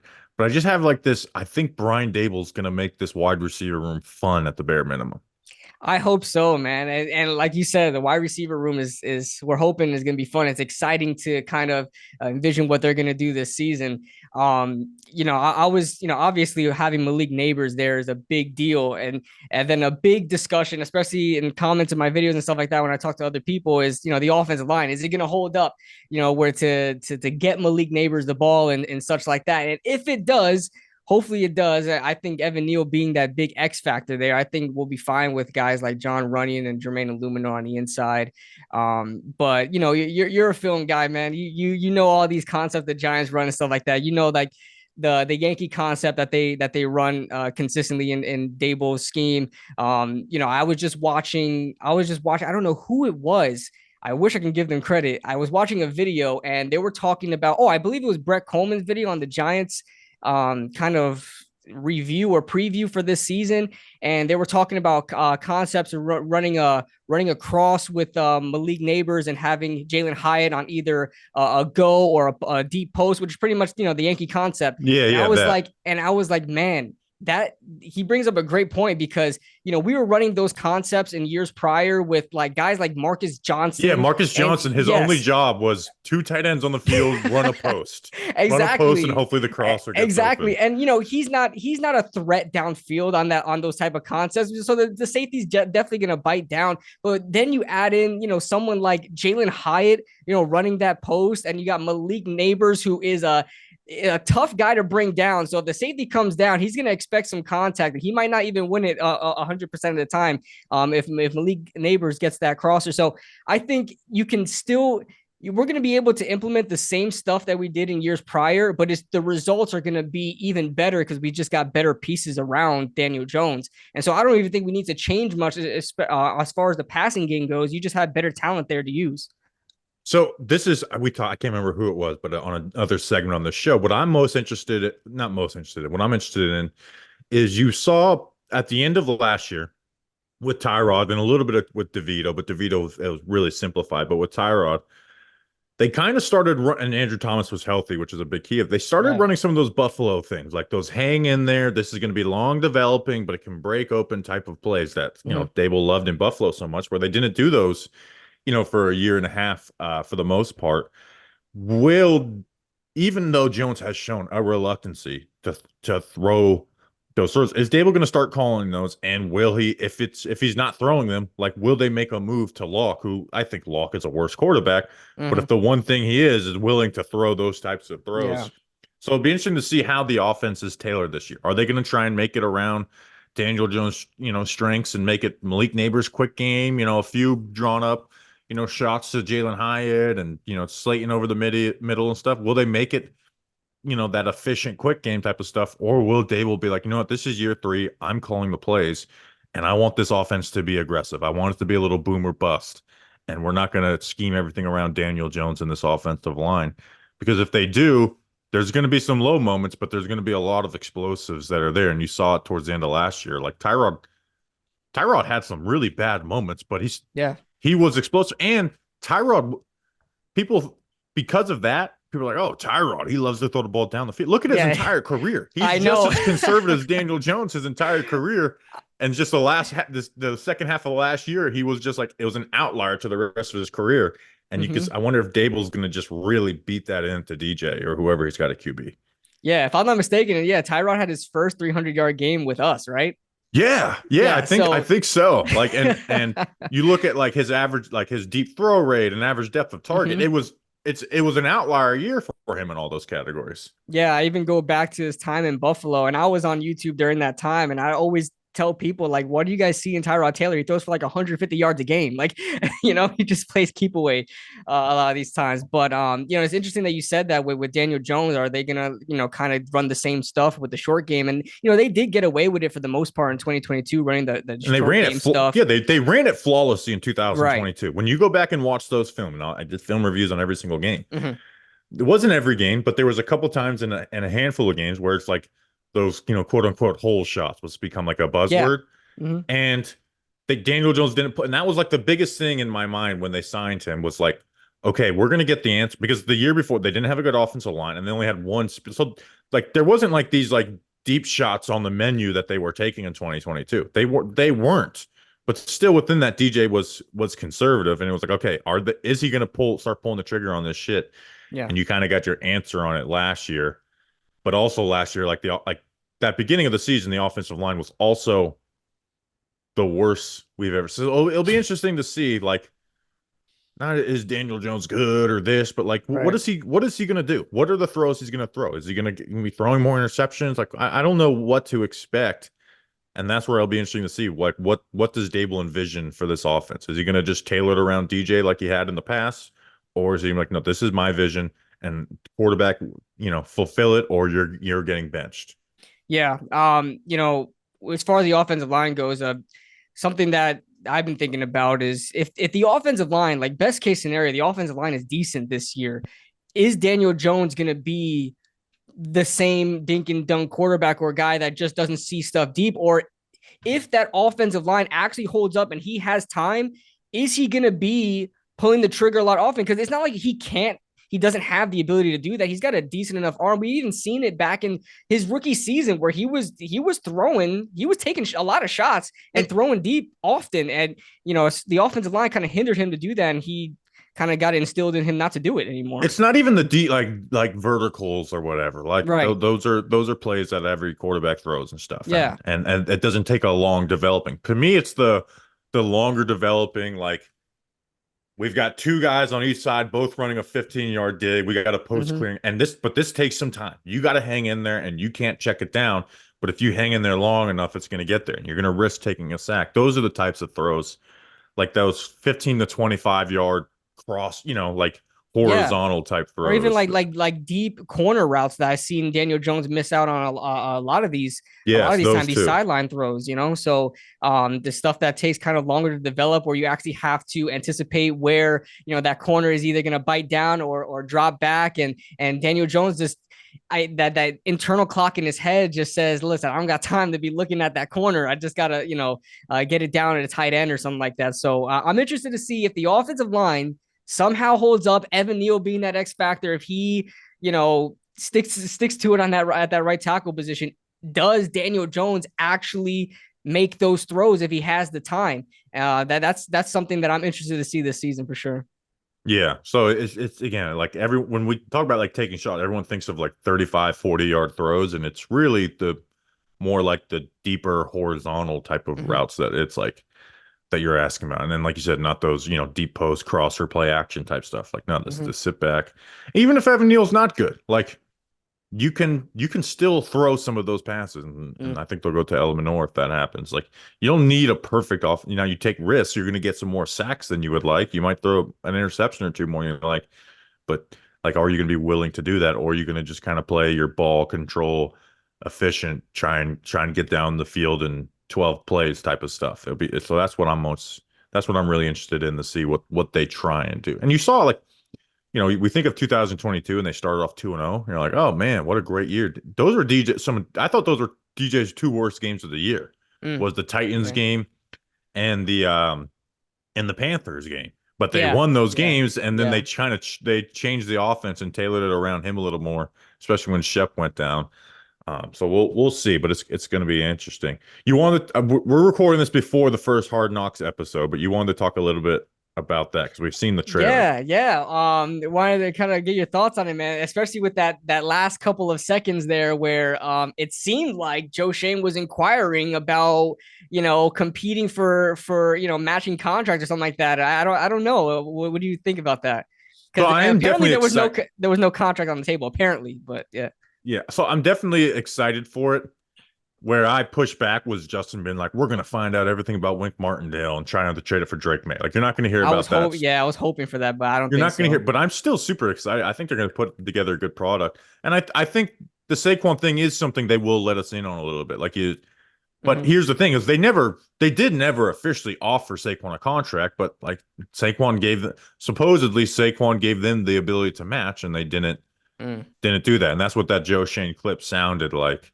Was like, hey, are you gone, or are you gonna give us a chance to match this? Which again, I'm glad the Giants didn't match that contract from the Philadelphia Eagles. Me too.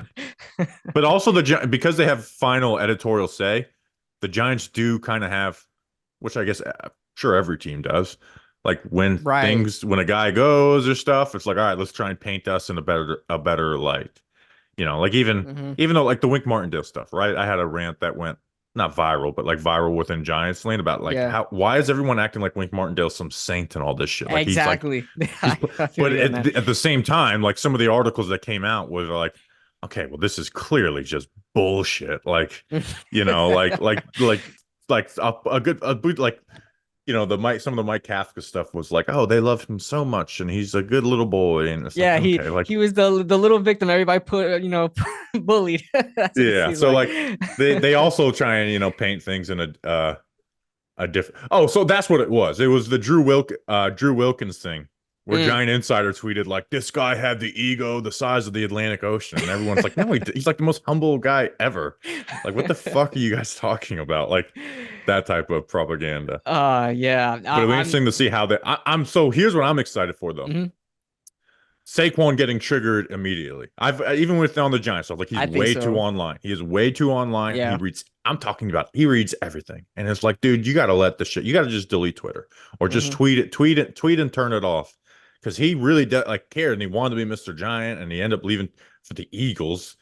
Like he's gonna get hate no matter what, and I'm very excited to see him get triggered online, because that makes me laugh, because The it's fun- like you still wish you were here, even though you're on a much better team. You still wish you were here. It's funny because Saquon's always been like that. I remember years ago. This has to be like 2020 to when was the year he tore his ACL? Was that his 2020? He got injured and tore the ACL in 2020. Yeah. Yeah, I think so. It was 2020, and I remember commenting on some random Instagram post. I mean, this guy probably didn't have more than a couple thousand followers, and the post didn't have that much traction either. But I kind of like defended Saquon a little bit, and because they were trashing him in the comments, and like this is not a huge post. It's not like one with 1,000 interactions or anything like that.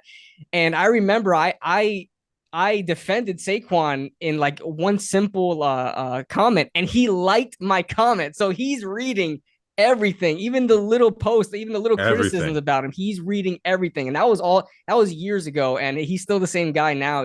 That's why last year Mhm. everyone's like, "What if he holds house?" Like I was like, "This guy is not going to miss a single fucking game, right?" And he couldn't even miss report day for training camp, like let alone a practice. He Yeah. couldn't miss the day they reported and did their measurements and stuff.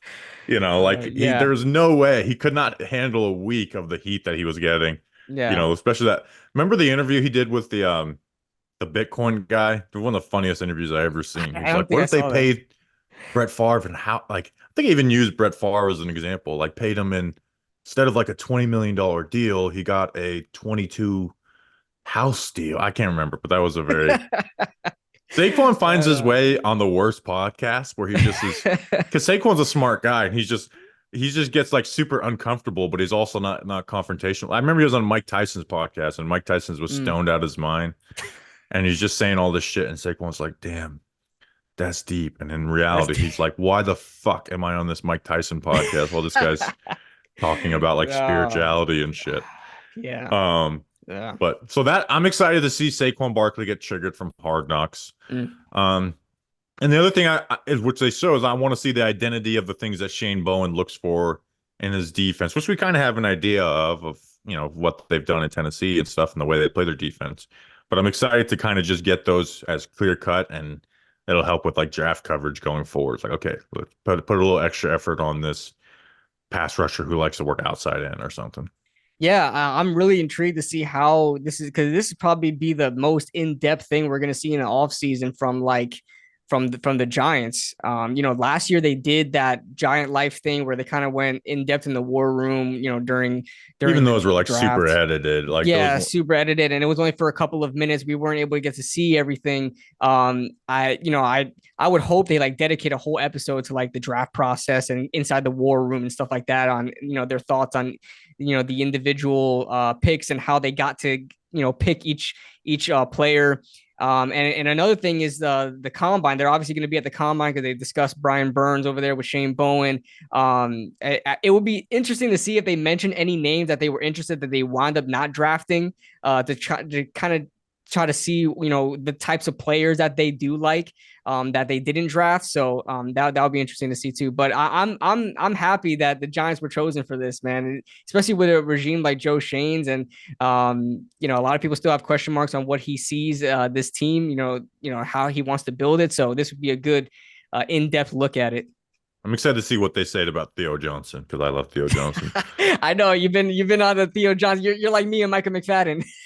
Hey, that's a question. Are you worried that Micah McFadden is not going to look as good this year now that Wink Martindale's gone? I am. I think the whole linebacker position. I think Wink Martindale paid a lot of close attention to the linebacker position. Bobby Okereke definitely benefited from that. He had a fantastic season, and my thing with Micah McFadden is I know he's probably never going to be a star linebacker, but he's starting to get his foot in the door as kind of being a pretty good one. So I hope he keeps the same success. But yeah, I am. He was a great fit for Wink. It was just downhill, fall the mic, and go. I think the best thing right now that I'm looking forward to is just the camaraderie he does have with Bobby Okereke. It seems like they do kind of play off each other very well. You can see that on film. Like when Bobby Okereke tips a pass, I mean, Micah McFadden is there to grab it, or if he forces a fumble, Micah McFadden is right there. So, I mean, they do have a really, I guess, good chemistry on the field. So I'm hoping that carries over to Shane Bowen's defense.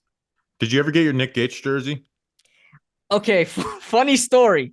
I'm surprised you remember that. That's funny. Funny story. I work for the post office, for anybody that doesn't know, and I live in the city that I deliver for. So I had the carrier. If you guys don't know who sent it to me, it was One Giant Rebuttal. He was a former content creator here as well, and he sent it to me. But instead of just asking for my name, he didn't know my full name, so he put his name on the address. And a friend of mine who delivers to my house says, "Do you recognize this name?" And I was like, "I don't think I do." So she sent the package back. So I never got the jersey, even though it was in my possession. I never got the jersey because there was a miscommunication in name, and it was just the weirdest story. So never got my Nick Gates jersey, but I'm still Nick Gates super fan and super apologist from from all the way back in 2020, 2021. Yeah. All right, man. We appreciate you jumping on. We'll put all your links in the description. You got anything coming new on the channel? I guess after the 4th of July week, because that's when this is coming out. I mean, I will be covering every episode of Hard Knocks and doing some other things. I've been doing a lot of like short documentaries on Giants players. I want to kind of grow that to other players, like NFL wide. So I'm working on a couple of stuff. By the time this video comes out, I'll probably have another one out already. I don't want to say who it's on, but yeah, I got some stuff in the works, man. I'm not gonna spoil it yet. Right. Got some things in the works, man. All right, man. Thanks again for jumping on. Yes, sir. All right, we now welcome on Ruben Vargas, you have a lot of titles now. We first met you when you were doing Zona Gigantes. You're doing stuff for Mundo. You're doing stuff for the Giant Spanish radio. What's your number one title these days? Bobby, thank you again for inviting me to my favorite podcast of the Giants. It's always a pleasure and honor to be here. Well, I'm working with NFL in the Spanish official outlet at Mundo's NFL. So it's the work that gives me more of the time right now, creating a lot of content for social media and also for all the official channels. Probably Mundo NFL is my first main job right now. I like telling the story. When we first started doing Talking Giants in 2019, I remember you did a video with your dog.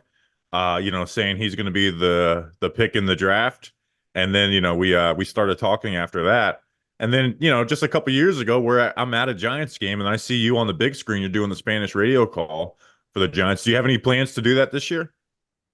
Yeah, I'm planning to go in some game in October because you met Francis when we made the meeting with the guys of Ireland and UK. Francis Adames is a really good friend. He's the official color commentator in Spanish, and also Nestor Rosario. He's the Mets also play-by-play announcer.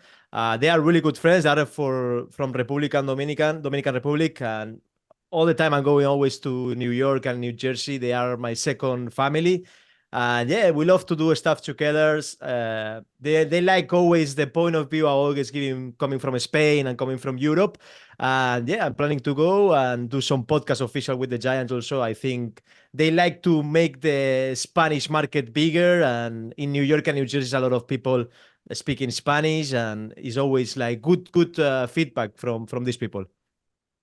Yeah, so I just want to say first, I was just in Spain, obviously. Next time I'm there, which is probably going to be a year or so, um, you're so far away from where I go. How far away is Barcelona from Madrid? By train is only 2 hours. It's the fast train is 2 hours, Bobby. If you come to Barcelona, I will show you around. Some tapas for sure. It's a beautiful city. Actually, I was talking with Brandon London 2 hours ago. He's coming to Madrid and he's going also to Germany.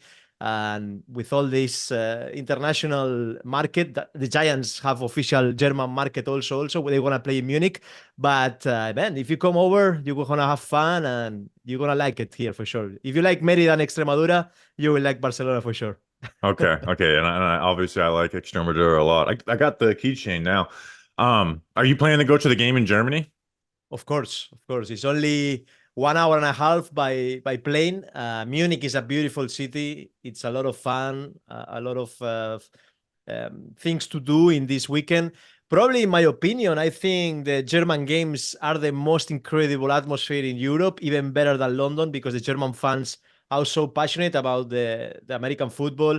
Probably is one of the biggest fans there, because in the 80s and 70s was a lot of American military bases, and a lot of soldiers start to put the American football in Europe. And that's why the Germans also started to check the American football, the Giants, the NFL, and the tickets sold out in few minutes. It's amazing how the German fans always answer to the NFL call.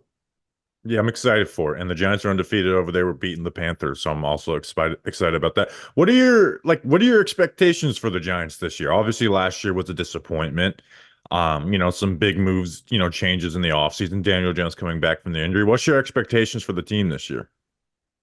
I mean, my expectation, Bobby, is not like in 2022 that they're gonna surprise us so much, but I think the sign of Brian Burns and also the pick of Malik Neighbors, they're gonna change so much the attack and the defense. We're gonna have I think we're gonna have the best players with Dexter maybe and Andrew Thomas. They are really good, but they're gonna have two important pieces now, and I think Malik Neighbors gonna change our pass attack for sure, and Brian Burns with Kayvon Thibodeau on the other side. I mean, 6 games. We can win 7, 8, but I think we're gonna be competitive this year, and I cannot wait to see the Hard Knocks to see how was this cooking, how was this coming to see the Giants. We will see this year, Bobby. Yeah, so I think people are. This is not the most excited Giants fans have been going into a year, and rightfully so. There's a lot of question marks. And hey, they've lost some key pieces, right? They lose Saquon Barkley, they lose Xavier McKinney. But when you think about it, there's you get a top 15 pass rusher or so in Brian Burns, and then you get that number 1 pick with the wide receiver. Those are 2 important positions, and those are hopefully 2 positions where they can say, hey, we have one of the best, right? We've been able to say, hey, we have one of the best left tackles. We have one of the best defensive tackles. If they can add to, having those top positions at, top players at certain positions, that's the closer you can get this team to being consistently good, right? The teams that are consistently good either have an elite quarterback play, or they just have some of the best players at best positions across the board. But obviously they need the draft to hit and guys to progress, right? We need Deonte Banks to progress a lot. We need Kayvon Thibodeau to progress a lot. So I'm excited to see if Joe Shane, the moves that he's made, can turn this into a team that, like I said, has the best players at certain positions. What's the new addition you're most excited to see? Is it Malik Neighbors, Brian Burns, Nubin? Who?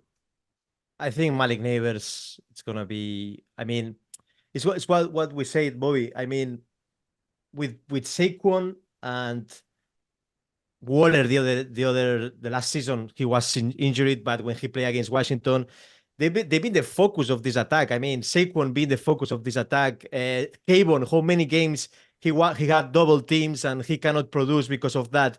I mean, Joe Shane being so smart this offseason to add more pieces, important pieces that gonna make the team better. And I'm really excited to see how Brian Burns and Thibodeau gonna work together, like the old times with Strahan and Ossie and Tack. We're gonna have this kind of defense, so aggressive also with Bowen. We start to see some videos of the Hard Knocks that how Bowen wanna be so aggressive and gonna do all these NASCAR packages. I think also Hyatt and Robinson can grow so much with Malik Neighbors being the most focused. I'm really excited. I mean, I don't think we're going to win like 10, 11 games, but I think this team is going to be fun to see. And I want to have fun watching the Giants. That's the most important. I think we have to be more explosive. It's what Brian Dable was talking all the offseason. He wants to be more explosive with the playbook. It's really difficult playbook for the players, but I'm expecting Bobby to see a team that we want to have fun in defense and an attack. Is for me is the most important when you go into the stadium or you go into Germany to see the team that you're gonna have fun watching the game. You talk with people within the building, right? You got close relationships there, people that cover the team and stuff. What do you think the biggest worry for this team is from their perspective? Probably Daniel Jones with the injuries. I mean, if Daniel have another big injury, so this season is gonna be another like close season where you're gonna play with luck, where you're gonna play with the Vito. I think we will see it, no, in the Hard Knocks that they are a little bit worried with this neck, with the injuries, and at the end, this league doesn't forgive anyone, and it's the main focus, no? If Daniel Jones have a big injury, so you must pay him because he's under the contract. The team is not going to produce the same. It's many people saying out of the building, no, Luck could be the quarterback. In my opinion, Daniel Jones is much better than Drew Lock. I mean, pound by pound is better quarterback, have better attributes physically, also his accuracy. For me, it's the main thing that the people is thinking in the building, that Daniel Jones can play all the season, be healthy, because then the team would have a lot of competitive games and can win a few games and start to be in like this team that we want to all see, like in 2022. Yeah, I don't know what to fully expect out of Daniel Jones, right? Where I thought he put together at the halfway point of 2020 through all the way through 2022. I think he put together a baseline of play, right? With some ups and downs in there, but a baseline of play. And then last year with the offensive line and him playing bad, and then now the torn ACL, right? Like, how is he going to use his legs? How comfortable is he going to be back there? I think it's like the most unsure of what we're going to get out of Daniel Jones I've been going into a season. So it's going to be interesting to see. Are you going to go to the Eagles home game? I will try. You go in, Bobby? I don't know, but I really want to go boo Saquon Barkley. How do you feel about Saquon? Yeah, it's gonna be a noisy game for sure. But yeah, if you go in, Bobby, I take a plane and work with Mundo NFL. At this point, I don't have any plan. My plan is to go to the Bucks home game, but I don't have any plans yet. But I will let you know if we do. October, no? I think it's 22nd or 20th of October. I think. Yeah, somewhere around there. Yeah. So I'm really I love booing. For one, so I'm really excited to just see the reaction, see how he plays. Will it make him play better? Will he be in his own head? It's going to be interesting to see. Ruben, before we go, where can people find most of your work? Mundo NFL, it's the official Spanish outlet. If we have some Latino speakers of Talking Giants, we did Hablando Gigantes in his day, Hablando Gigantes.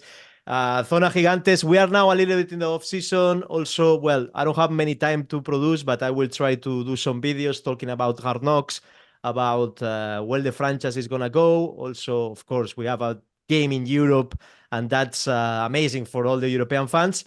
And my main account in Instagram and Twitter is Ruben F. Vargas, and I'm always happy to connect with all the Giants fans and talk football and talk always Giants football is amazing. And yeah, it's a lot of people waiting for this season to start because The NFL, we say in Spain and we say in Europe, is a drug that you take once, you cannot stop. So we're looking forward for this season. I love it. I love it. Ruben, thanks again for jumping on. Muchas gracias. Go Giants. All right, we now welcome on He's a Giant with host Monty and Sal. You guys have you guys hit a year of doing content yet, or doing a podcast yet? We're almost a year. We started first week of college football last year, so end of August. Okay. So the last time we did this in 2020, we had a rule like you had to be doing a show for over a year, just so we, people that were like actually putting the work in. But you guys have been doing it for almost a year, and we had to have you guys on. You guys do Giants content, but more draft flavor than anything. Kind of, set you guys do that year round, like you said, starting with college football. So having you guys on, you guys wanted to talk about the quarterback situation, quarterbacks in next year's draft. We're actually recording this the day after we put out our way too early draft preview. So it's in mine and Justin said. So glad you guys could jump on. I have a trivia question first. What is the 10th highest viewed video on your channel so far? Justin Pennick. That's right. There you go. Perfect. As high as Justin, I would expect that to be a little higher. I'm disappointed. No, but He's a Giant puts out good stuff, and I'm going to tell you exactly why. This. I know this guy. This is all about you, but I'm going to tell you why I really like you guys. And Monty, I've told you this in person before. He's a Giant NFL draft and New York Giants centric NFL draft podcast. Like, you guys were like, we have this whole thing in content where it's like, be first, be best, or be both. I think, was it right after Daniel Jones tore his ACL that you put out your 2024 quarterbacks episode? Yeah, It and worked that was out that way. Yeah, it was playing the whole year. That's Yeah. exactly how it worked out. You planned for Daniel Jones to tear his ACL against the Raiders, and then boom, that week you drop the first Giants-centered quarterback episode, which there probably wasn't a week that people were dying for more college-centered draft quarterback content. So I love people that, hey, be first, be best, do it. And all these episodes, Bobby, it's your dream. Draft previews that are 2 hours long. You guys do a really good job, and a really unique show that nobody else is really doing. I mean, we do it for like 1 month out of the year, and you guys are doing it year round, and you're making it about the Giants, so it's awesome. So if you go check out He's a Giant, it's awesome stuff if you love draft stuff year round.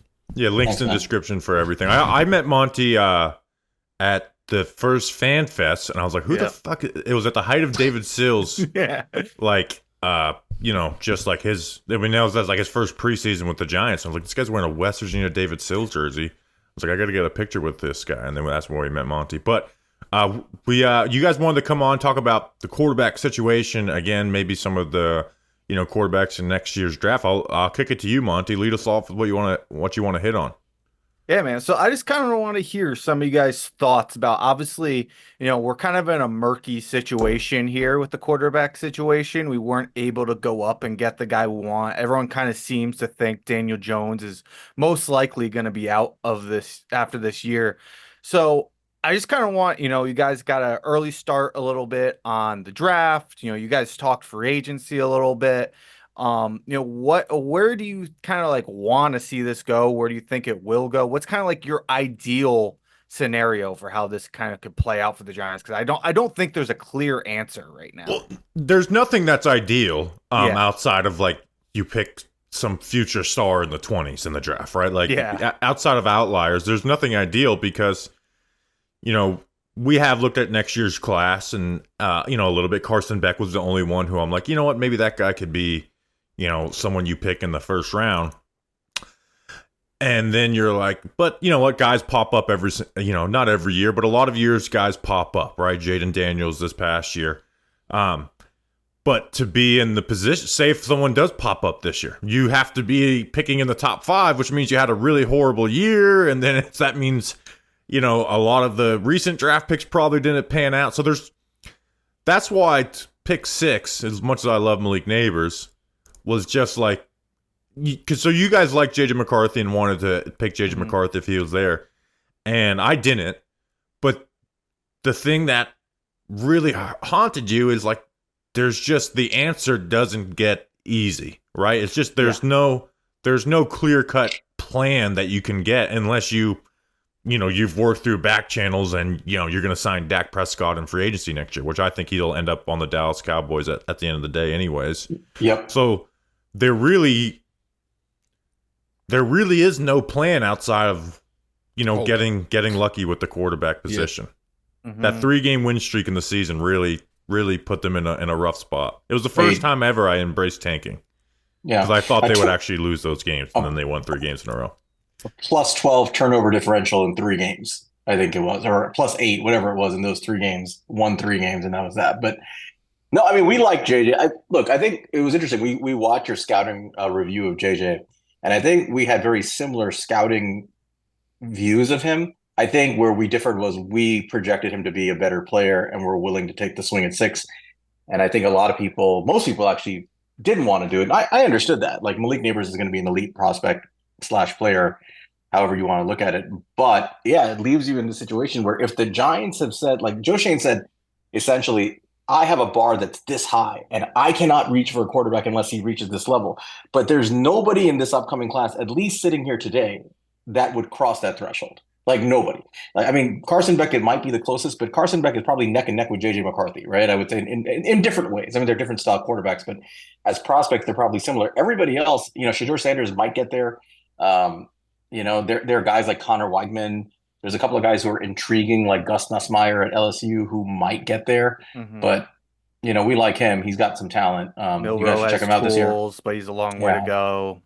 Yeah, Jalen Milroe obviously is a guy who has all the tools, and he might get there. But there's a lot of ifs. So I actually think where this is going, honestly, the most likely scenario is that, and again, we have to see how the season plays out, but I think the most likely scenario is this is going to be a really strong defensive class. We still need to fill out our defensive line. We need a cornerback one or 2, depending on how Deontay Banks plays. Even if the Giants are picking top 10, I have a feeling what they're going to be set up to do is actually take a defensive player like a Mason Graham from Michigan. Yeah, to fill I think out I'm the going to defensive be line. in that boat too if there's not a quarterback I want to. Yeah, it's a good boat. I mean, and then you just probably take a day 2 quarterback. I mean, I don't know what else they're going to do because I don't think there's a perfect solution here unless somebody really emerges. So we're talking about the quarter, and this is where we're like, hey, the answer, you got to figure out quarterback. This is what my draft day speech that I do every year on our final pod before the draft this year was. I don't think you draft a quarterback because you don't have the I'm talking about Joe Shane, right? As he enters year 3, right, which is a very pivotal year. You need your first 2 drafts to start hitting, and then I think we don't have to wait for every rookie to be good right away. It'd be nice if Neighbors and Newman were just good right away. Those guys, Newman should be at least an above average starter. Neighbors has the ability to be a star right away. Maybe we could do that instead of waiting on every single guy. Yeah. But you can do one or the other or both. Build up a really good roster, or you can have the great quarterback, and that extends your GM life, and then ideally you can do both. So that's where I'm at with the way they attack this offseason is I build the roster, and if we look back at the end of this year or the year after, and it's you didn't build up a really good roster, nor did you get the quarterback, well, then it's time to move on to a new regime. Which again, I keep referencing draft day speeches. My first draft day speech for Joe Shane was, "Hey, I like your process. We talked about, but at the end of the day, this game is about how good are you picking college prospects. That is 80% of the job is how good are you at evaluating talent, and that was the thing we hadn't seen yet. So, it's the truthful answer is that it sucks. It sucks where the Giants are right now, where you don't feel good about the roster as a whole. You're hoping a lot of young guys start to contribute really well. And the quarterback answer just is not clear. And all likelihood, it's going to be, you're probably going to have a bridge guy next year. It might be, I mean, their ideal situation might actually just be Daniel Jones. I mean, I think people don't want to talk about it because they assume this is over. I was certainly never in the pay Daniel Jones camp, but he's got what, $22 million in dead cap next year. And you start looking at a class where it's, unless somebody really emerges, you get a shot at that guy. Look at the free agents that are going to be there. I agree, Dak's probably not available. Then who's left? Sam Darnold, the loser of the Russell Wilson, Justin Fields battle, right? These are your options. They may just go into battle with Daniel Jones and say, we're not going to eat the dead cap. Just throw him out there, and draft somebody on day 2. It's a bad situation, but I wouldn't dismiss that possibility at this point. Yeah, we talked with Ryan Dunleavy on when this show comes out a few weeks ago and ask, like, if Daniel Jones, because if Daniel Jones plays at like his 2021, 2022 level of play, they win 7-8 games, they're not going to be in a position to draft a quarterback.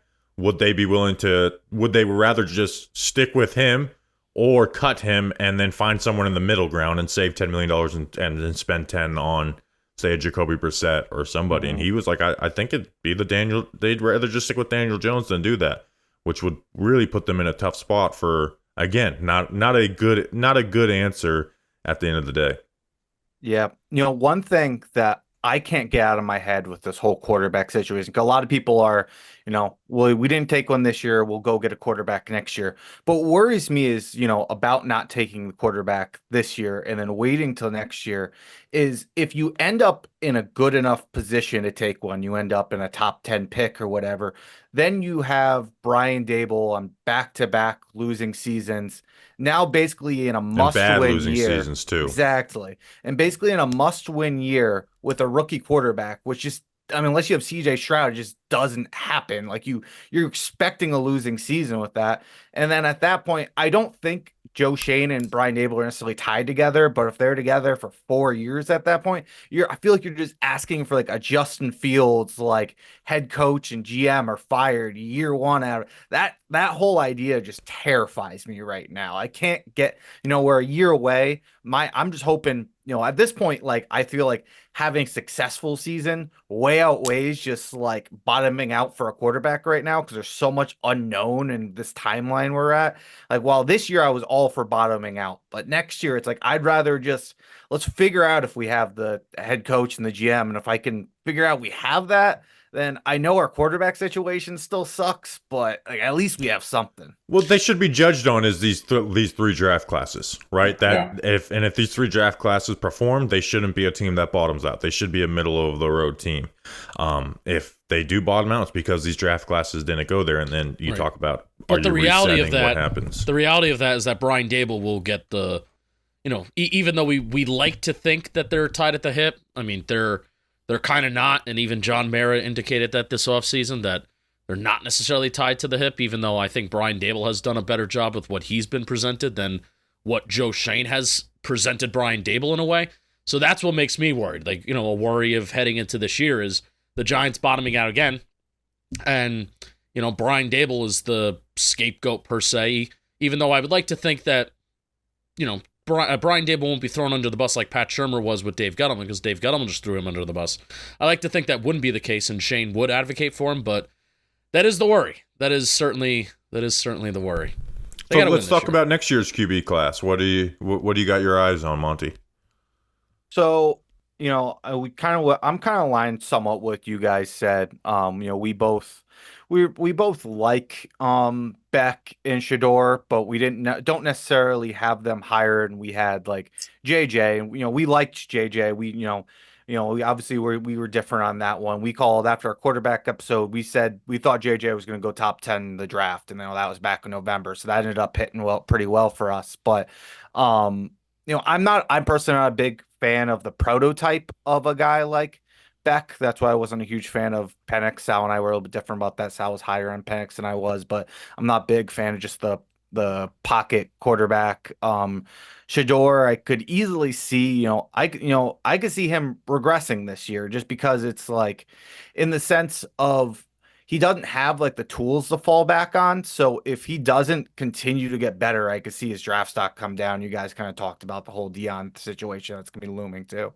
The one thing I will say about this class, though, it's a deep class. Like last year, we thought last year's class was gonna be really deep, but a lot of those guys went back to school, and then you have another deep. So, I feel pretty confident somebody will break out. Will that be to a Jaden Daniel breakout? Will that be to a Kenny Pickett level breakout? I don't know. I don't know where they'll fall in there. I think somebody will, but there's a lot of intriguing guys. There's Nussmeier, there's Milrow, there's Wegman, there's Miller Moss went off. Yeah. But yeah, I'm hoping Cam Ward, because I need Miami to have a good quarterback for once. I watched a little bit of him watching some of the UCLA defenders, and I was like, this guy just plays like a lunatic 24/7. He's Every so talented. play is backyard. We'll see how Yeah. that works with Cristobal, but I'm hoping that Miami can do something good this year. I really wanted him to go to Ohio State because I thought he could really benefit from that. But I think would he get an extra $500,000 in or $1 million extra in NIL money, and can't blame him. Too good, you know. Yeah, hoping Life Wallet really starts to pay off for the Miami. But yeah, I'll be interested. Like, I'll be paying attention to the first 5-6 games of college football this year, because Ohio State is going to have a brand new quarterback. LSU is going to have a brand new quarterback. So there's going to be teams popping up with new quarterbacks, and these guys do pop up. Whether it's a Joe Burrow, Jaden Daniels, like you said with Kenny Pickett, like these guys do pop up. It's not always telegraphed, but sometimes you look at the next year's class and it's Malik Willis and Sam Howell, and you get to that year and it's still Malik Willis and Sam Howell. So we'll see how it all goes. But why don't you guys plug your show before we get out of here? Yeah, so check us out. He's a Giant. We're on YouTube. We're on Spotify. We're on Apple. We're on most of those streaming platforms. We've also been doing some stuff with playback recently. We've been just doing some summer scouting, going through some all 22. Go on usually on 9:30 on Thursdays. We won't be on next couple weeks. I'll be out of the country, but follow us. We're gonna get back into it. When do you get back from to the country? So I'll be back on July 6th. So we'll probably perfect. That's like the day this episode's coming out. So perfect. All right. So yeah, check us out that following Thursday. We'll probably do some more summer scouting. I know we were going to do Jalen Milroe, but we couldn't do it. So that's probably what we'll end up leading off. Do that. Try to kill some time this summer doing that. And then we'll be back into it for the college season and kind of go over our top 5 of all the positions. Hopefully it lines up as well as it did last year with trying to figure out what some of our needs are by the time we do it. I hate to say this because it's not even 100% that we'll be there this year, but you guys should try and like figure out your way to get down to the Senior Bowl. That's a good time, and we always have fun. We got to make sure you were part of my flight and my whole journey to Alabama. The Senior Bowl previews that you guys put out. Yeah. Yeah, we tried to get those out there. Those were fun. Yeah, I definitely want to try to get down there at some point. Those are our least watched episodes, other than like the first couple. They are for us too, but they're our most favorite episodes. No, but it's the best. It's the best though. Yeah, it was a lot. We learned a lot about a ton of prospects that kind of helped us throughout the draft process. So that was good. But yeah, no, I definitely want to try to. By the time I kind of thought of it last year, it was already past like really any time to pull it off. But it's also like right around my birthday, so it'd be kind of cool to go down there for it. This is a birthday trip. Birthday present would be, a trip to Mobile, Alabama. Yeah, maybe you're not like me. And it's like, wanted. that's my favorite place on earth. Where you guys are like, I like a trip to the Florida Keys, not Mobile. Not the city with the highest crime rate in the nation in Mobile, Alabama. But appreciate you guys jumping on. We'll put your link all your links in the description, and we'll have to do this again. Thanks, guys. Thanks, man. Thank you, guys. All right, we now welcome on from the Two Giant Goofballs podcast, Rob and Drew. What's going on, guys? How are you doing? Good. How's it going? Doing fantastic. You guys are in Florida, right? I'm in Florida. He's in Jersey. I'm a Jersey boy. Sorry about it, Rob. Good old local cup of coffee. You know what the funny thing is? We're actually from. I know John Boy used to live over in Hazlitt, New Jersey. That's okay. He and I both are born and raised in that town, actually. Oh, okay. Yeah. This is the time. So I'm going up there for training camp. And every year I'm like, man, this weather is so nice. And then you walk out of, I posted on my Instagram today, like when you walk out of that Orlando International Airport, it's like the most humid place in the world where it's, it's roofed in and everything. But having you guys on, obviously part of this big podcast, what do you guys want to hit on? I want to talk a little bit of positivity here. I feel like as Giant fans, we keep getting hit with negativity. Obviously, the organization hasn't been the best lately, minus a little bit of brief fun in 22 there. But, the offensive line obviously has been kind of the thorn in the side of Giant fans now for quite the long time there. Obviously, we have other issues. Quarterback can't really, talk too positive about that. That is what it is for right now. Got some question marks on the defense, I think, still at the young secondary and defensive line. But The offensive line, to me, is a spot that people have been very negative on lately. And I get why. The history of the Giants, obviously, in the last few years, again, hasn't been the best at offensive line. But not even talking about some improvements this year, having Andrew Thomas back healthy, having JMS for the second year and hopefully not battling injuries like he was last year. Hopefully Evan Neal proving he can do more than flip burgers in his future. We got some good players, I think. Not elite, not Pro Bowl caliber linemen there, but I do think we have some guys here now that are at least legitimate NFL offensive linemen. And there's some depth there too. I don't think we could say that the last few years. The key is one, Andrew Thomas's health, right? If we all can admit if Andrew Thomas goes down, but we've also you look at Daniel Jones splits with and without Andrew Thomas, and it's two different players. It doesn't mean he's going to turn him into a top 10 quarterback, but it is two different players when he's got that blind side protected, right? And it's a blessing to have that. And when he's not there, you realize how important he is. The other thing is what we've harped on this show for the most of the summer when talking about the offensive line is if the Evan Neal domino falls and it just is not work, how do things shuffle there, right? Does Eleanor move to right tackle? Does he have to do it quickly in the season? Is it beginning of training camp? And they put John Runyon, which I don't make too much of a big deal of where he prefers, but he did say he prefers left guard, and they put him at right guard partly because Evan Neal has made a lot of mental mistakes too, as well as physical mistakes. So to me, Evan Neal, if he could even just get to average, like you said, would raise this up, because then Elmonor's at left guard where he spent all offseason. We'll see how he is. Runyon's a quality start in the NFL. And everyone with the new offensive line coach, like you said, optimistic, right? He's going to fix everything. Well, he's not going to fix everything. But one thing I am really excited to see is John Michael Schmitz in year 2 with him. That's the guy that I'm looking forward to seeing work with this O-line coach more so than Evan Neal is John Michael Schmitz at center. 100%. And I think people don't look at the injury issues he had last year enough. Going into it as a rookie, as a center is not easy always to begin with. Offensive line in general is usually a learning position to start off with there. But you look at the fact that, he had 2 injuries overall. People forget about the shin injury he also had towards the end of the year.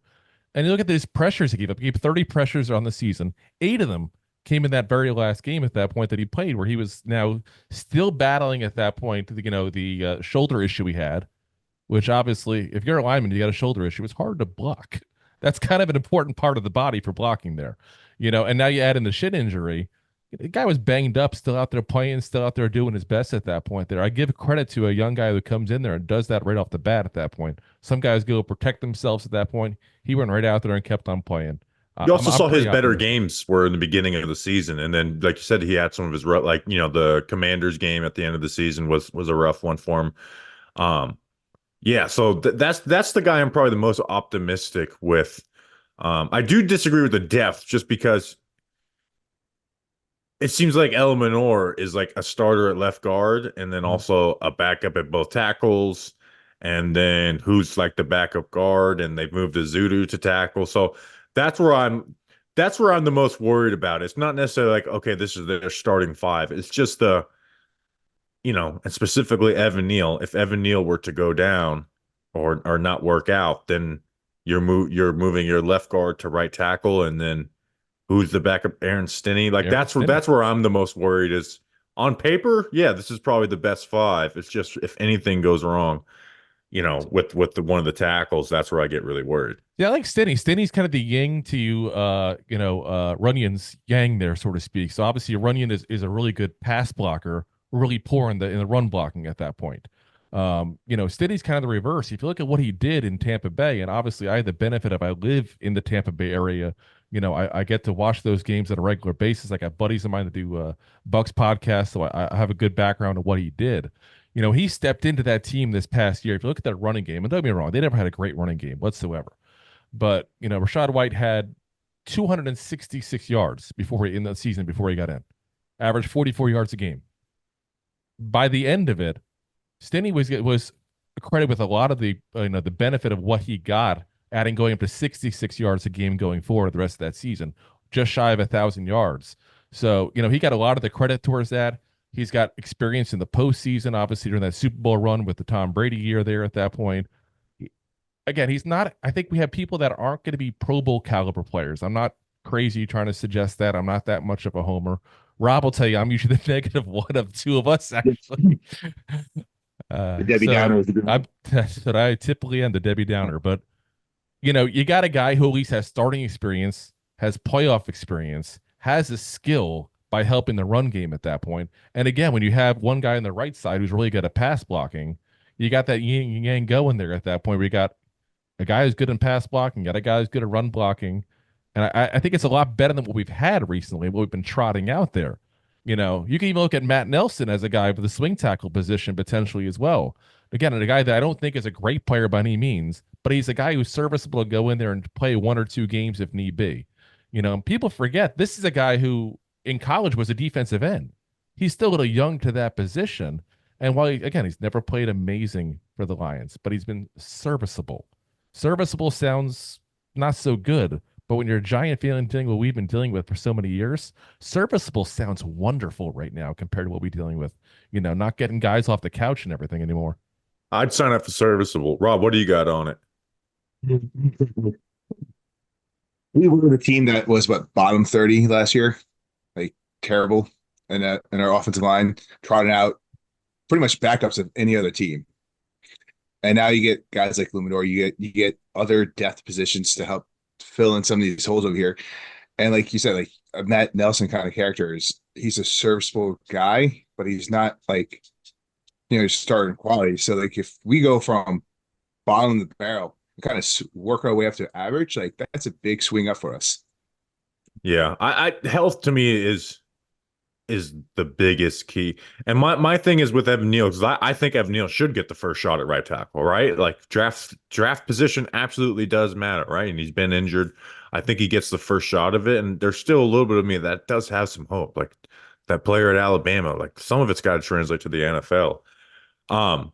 My hope though is that if it doesn't, they make that decision quick, right? I hope that it's not, because I give them credit is, if they think someone's not up to task, they'll pull him quickly, right? Kenny Galladay, Mark Lewinsky. I just hope that we're not an in-season change if they feel the need to do that, because I want Elmanor to get his reps at right tackle, and where he hasn't been working at that at all this offseason. I'd like to see him earn it. That's for sure. I think Evan Neal is the guy you want to win the right tackle spot. And we all thought he was pretty much a stud coming out of college, and he looked every bit of it. But again, the injuries, I think, have been at least part of it. I sometimes question his mental toughness. I talked about the flipping burgers thing. Obviously, made that comment about the fans last season. I wonder sometimes if it's a New York issue. Some players just have trouble with this area, obviously. I don't know why these guys don't delete Twitter, by the way. I'm with you 100% on that, especially Kadarius Toney. But, they should hire someone. That one was funny. I liked his Twitter. It's just I'm voting him for president. At a certain point, it's like, though, just give it up, dude. You're ring shopping for a Super Bowl, and you're still talking about Giants. Yeah, like that, at that point, it's entertaining to me. I actually think he did delete Twitter after he was sending fans voice messages. But yeah, with Neal though, people share screenshots of Evan Neal blocked me. Like that's good for him, but just don't put yourself in a situation where you have to block people. Just literally just delete it off your phone, or create a burner account where you're following whatever political and news people that you're wanting to follow, and don't open up your mentions. I don't understand why they do that, but it's gonna be interesting to see how quickly, if he doesn't look the part. For me, if I was him, if the first preseason game looks bad, that's it, right? I'm pulling him at that point. I'm not waiting into season to let panic set in, because he's had this full offseason. But he's also dealing with injury too, which again sucks. Are you gonna make it to? You guys make it to any games this year? I was hoping to make it to, because of where we live, obviously, you and I both in Florida here. I was hoping to go to 2 games this year, and of course, they've moved 1 to Germany, and that's the Carolina game. I'm maybe going to the Falcons game, but my wife's birthday is literally the day before that. So, that's a great birthday gift for her. Well, ironically enough, my family has a cabin just north of there on Lake Lanier in Georgia. So I was thinking about going to there for the weekend and then going to the game from there. But I do want to make it up to 1 game if I can as well. But traveling sometimes not the easiest. You're in Jersey. Do you make it to a lot of games, Rob? Depends the past couple seasons have been a little rough, but yeah, I plan to go on a few games this year. Oh yeah, But I think I'm gonna go up for the Bucks game this year, which again is very, when they play Tampa. I was there for the last Tampa game, the game that got Jason Garrett fired. That was that was fun. But I think I'm going up for the Tampa game this year. Where are you guys at with Saquon? Because part of me wants to go to the Philly game. Just even though I don't have like any ill will towards Saquon, like I understand it. I would like the experience of booing him in that first game back. I'm very influential about that. Like I want to go, and I support what you're saying. I agree. I want to give him a little bit of boo for jumping over to Delaware, but at the same time, playing Philly has just been rough for us. I don't know if I want to go to a game and watch us play Philly. And Yeah, I know. or not That's the ones reason Philly. why I might not pull the trigger on that one. 'Cause I actually think Philly's going to bounce back this year. I'm kind of curious, see, based on what happens at the the Hard Knock show coming up here, because obviously they alluded to that in the trailer, some of the talk about that. Right now, I have no ill will towards Saquon at all, and I think maybe I'm in the minority as far as Giant fans. Like, we didn't offer him a contract. He's free to go wherever he wants. Yeah, and Saquon wanted to come back to the Giants. We can go back to 2022 and say, oh well, he should have taken the offer then. But he ended up like making more money at the end of the day. He wanted to be with the Giants, and I don't hold any ill will, but I also am still going to boo you when you come back with the Philadelphia Eagles for a home game. Like that's yeah. We'll celebrate him when he comes back after he's retired, or comes back for when he's done with the Eagles or whatever the case may be. Then at that point he's a Giant again. But for right now, as long as he's got that Kelly Green on, nope. Yeah, can't cheer for him. Yeah, go ahead. Once he left to go to Philadelphia, I was like, you had 29 other teams where you would not have got booed. Oh, that's what I was like. I wanted to go to Houston, right? I would have rooted for him. Oh, that would be amazing. Like, okay, that's a fun young team. CJ Stroud, help him out, right? Like, I know people would have, every good game would have been a little miserable, but like I would have rooted for him at the end of the day. It's just a Philly one. Where can people find your guys' stuff? Yeah, so we're available on YouTube, Facebook, obviously Twitter, X there. We record live every Monday, Wednesday, and Thursday, 9 p.m. Eastern Standard Time. And we do, of course, put it up on audio podcast afterwards as well. That usually drops the next day at 5 a.m. as well. So, definitely, guys, if you like what you hear, give us a like, give us a follow there, depending on what kind of platform you're on there. And, Bobby, I just want to say to you also, thank you for having us on, man. Much appreciated. Rob and I both big fans of the show. Appreciate that. How long have you guys been doing the show for? So we've been doing it now about 2.5 years there now overall. Only been doing it seriously, though, for the last year or so. It's kind of started off as just, hey, we're talking about football, we're drinking, let's have a little fun, let's go on the air and see what happens at that point. And, took it from there, I would say, after the 22 seasons when we really started taking it serious there. So, and all of a sudden, within the last 6 months, all of a sudden, numbers are shooting up huge. So, definitely appreciate everybody that's already been tuning in there as well. That's for sure. Yeah, I like you guys. I've been on before too. Let me show off that for the YouTube crowd, that helmet you got in front of you. This I actually got in Cozumel. And it's funny. Oh, wow. It's got the skull in it too. Yeah. I like that. You would never think going to Mexico to get NFL gear, but oh my God, dude, they have so much stuff there. It's not even funny. Like, I could have done a whole room up Giants just off stuff that I found there. I'm going to have to go down to Mexico and get that. I mean, yeah. So, my coconut, my Giants coconut, that's not Mexico, but they got it from the Keys, right? And that's become like a staple of the show. So when you're on vacation, get Giants gear is what. Oh yeah, I even have is what Drew's saying. I even have a surfboard here from Costa Maya as well in Mexico as well. So listen, you go to Mexico for some reason, that is the place to go for Giants gear. So go. They need to put a next Mexico game. The Giants need to. That's one will be a little easier of a lift for me to go. Germany, it's a long flight. I want to go. I gotta say, I want to go. Like that. That'd be so much fun. I feel like a different experience than you'll ever have probably in your life.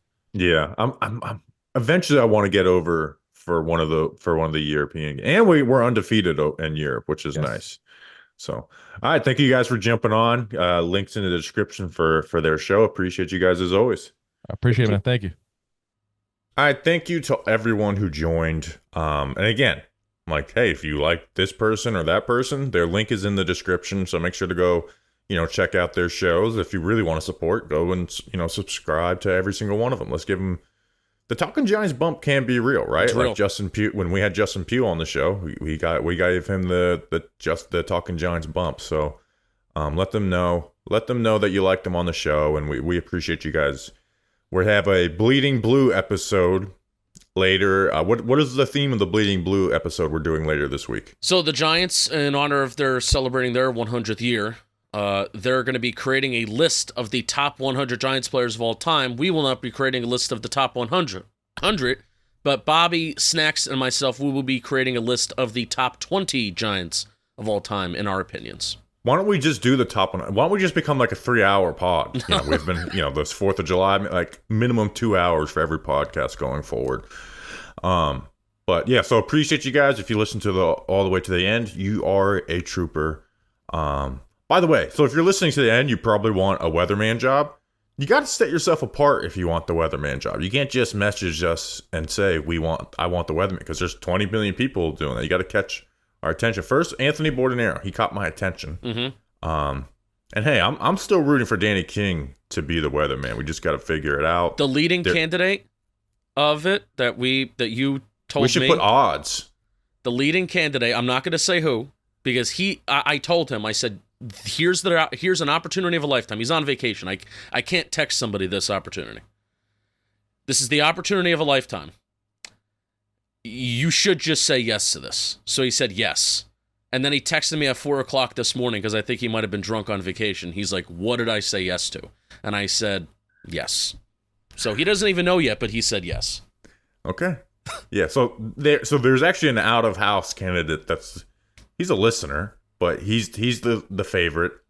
I'll give Danny King. Oh, I was talking about another favorite.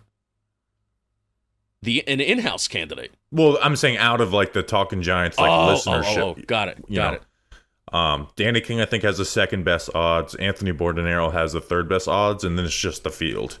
I kind of want Mr. Brownstone to do it. I don't think he wants to do it. Oh no. So we'll see. It's gonna be a hell of a race. I'm hoping for one last, like, the last dance, right? Yeah. Like, I want Danny King tweeting out just a picture of the last dance Friday before the season starts. But we'll see. We'll see how it all rolls out. So appreciate you guys very much. We will see you later this week. Until then, let's go big. And hey, by the way, we got the Hard Knocks stuff that did really well. The first episode. Episode 2, we'll be doing a live stream. So until then, let's go big blue.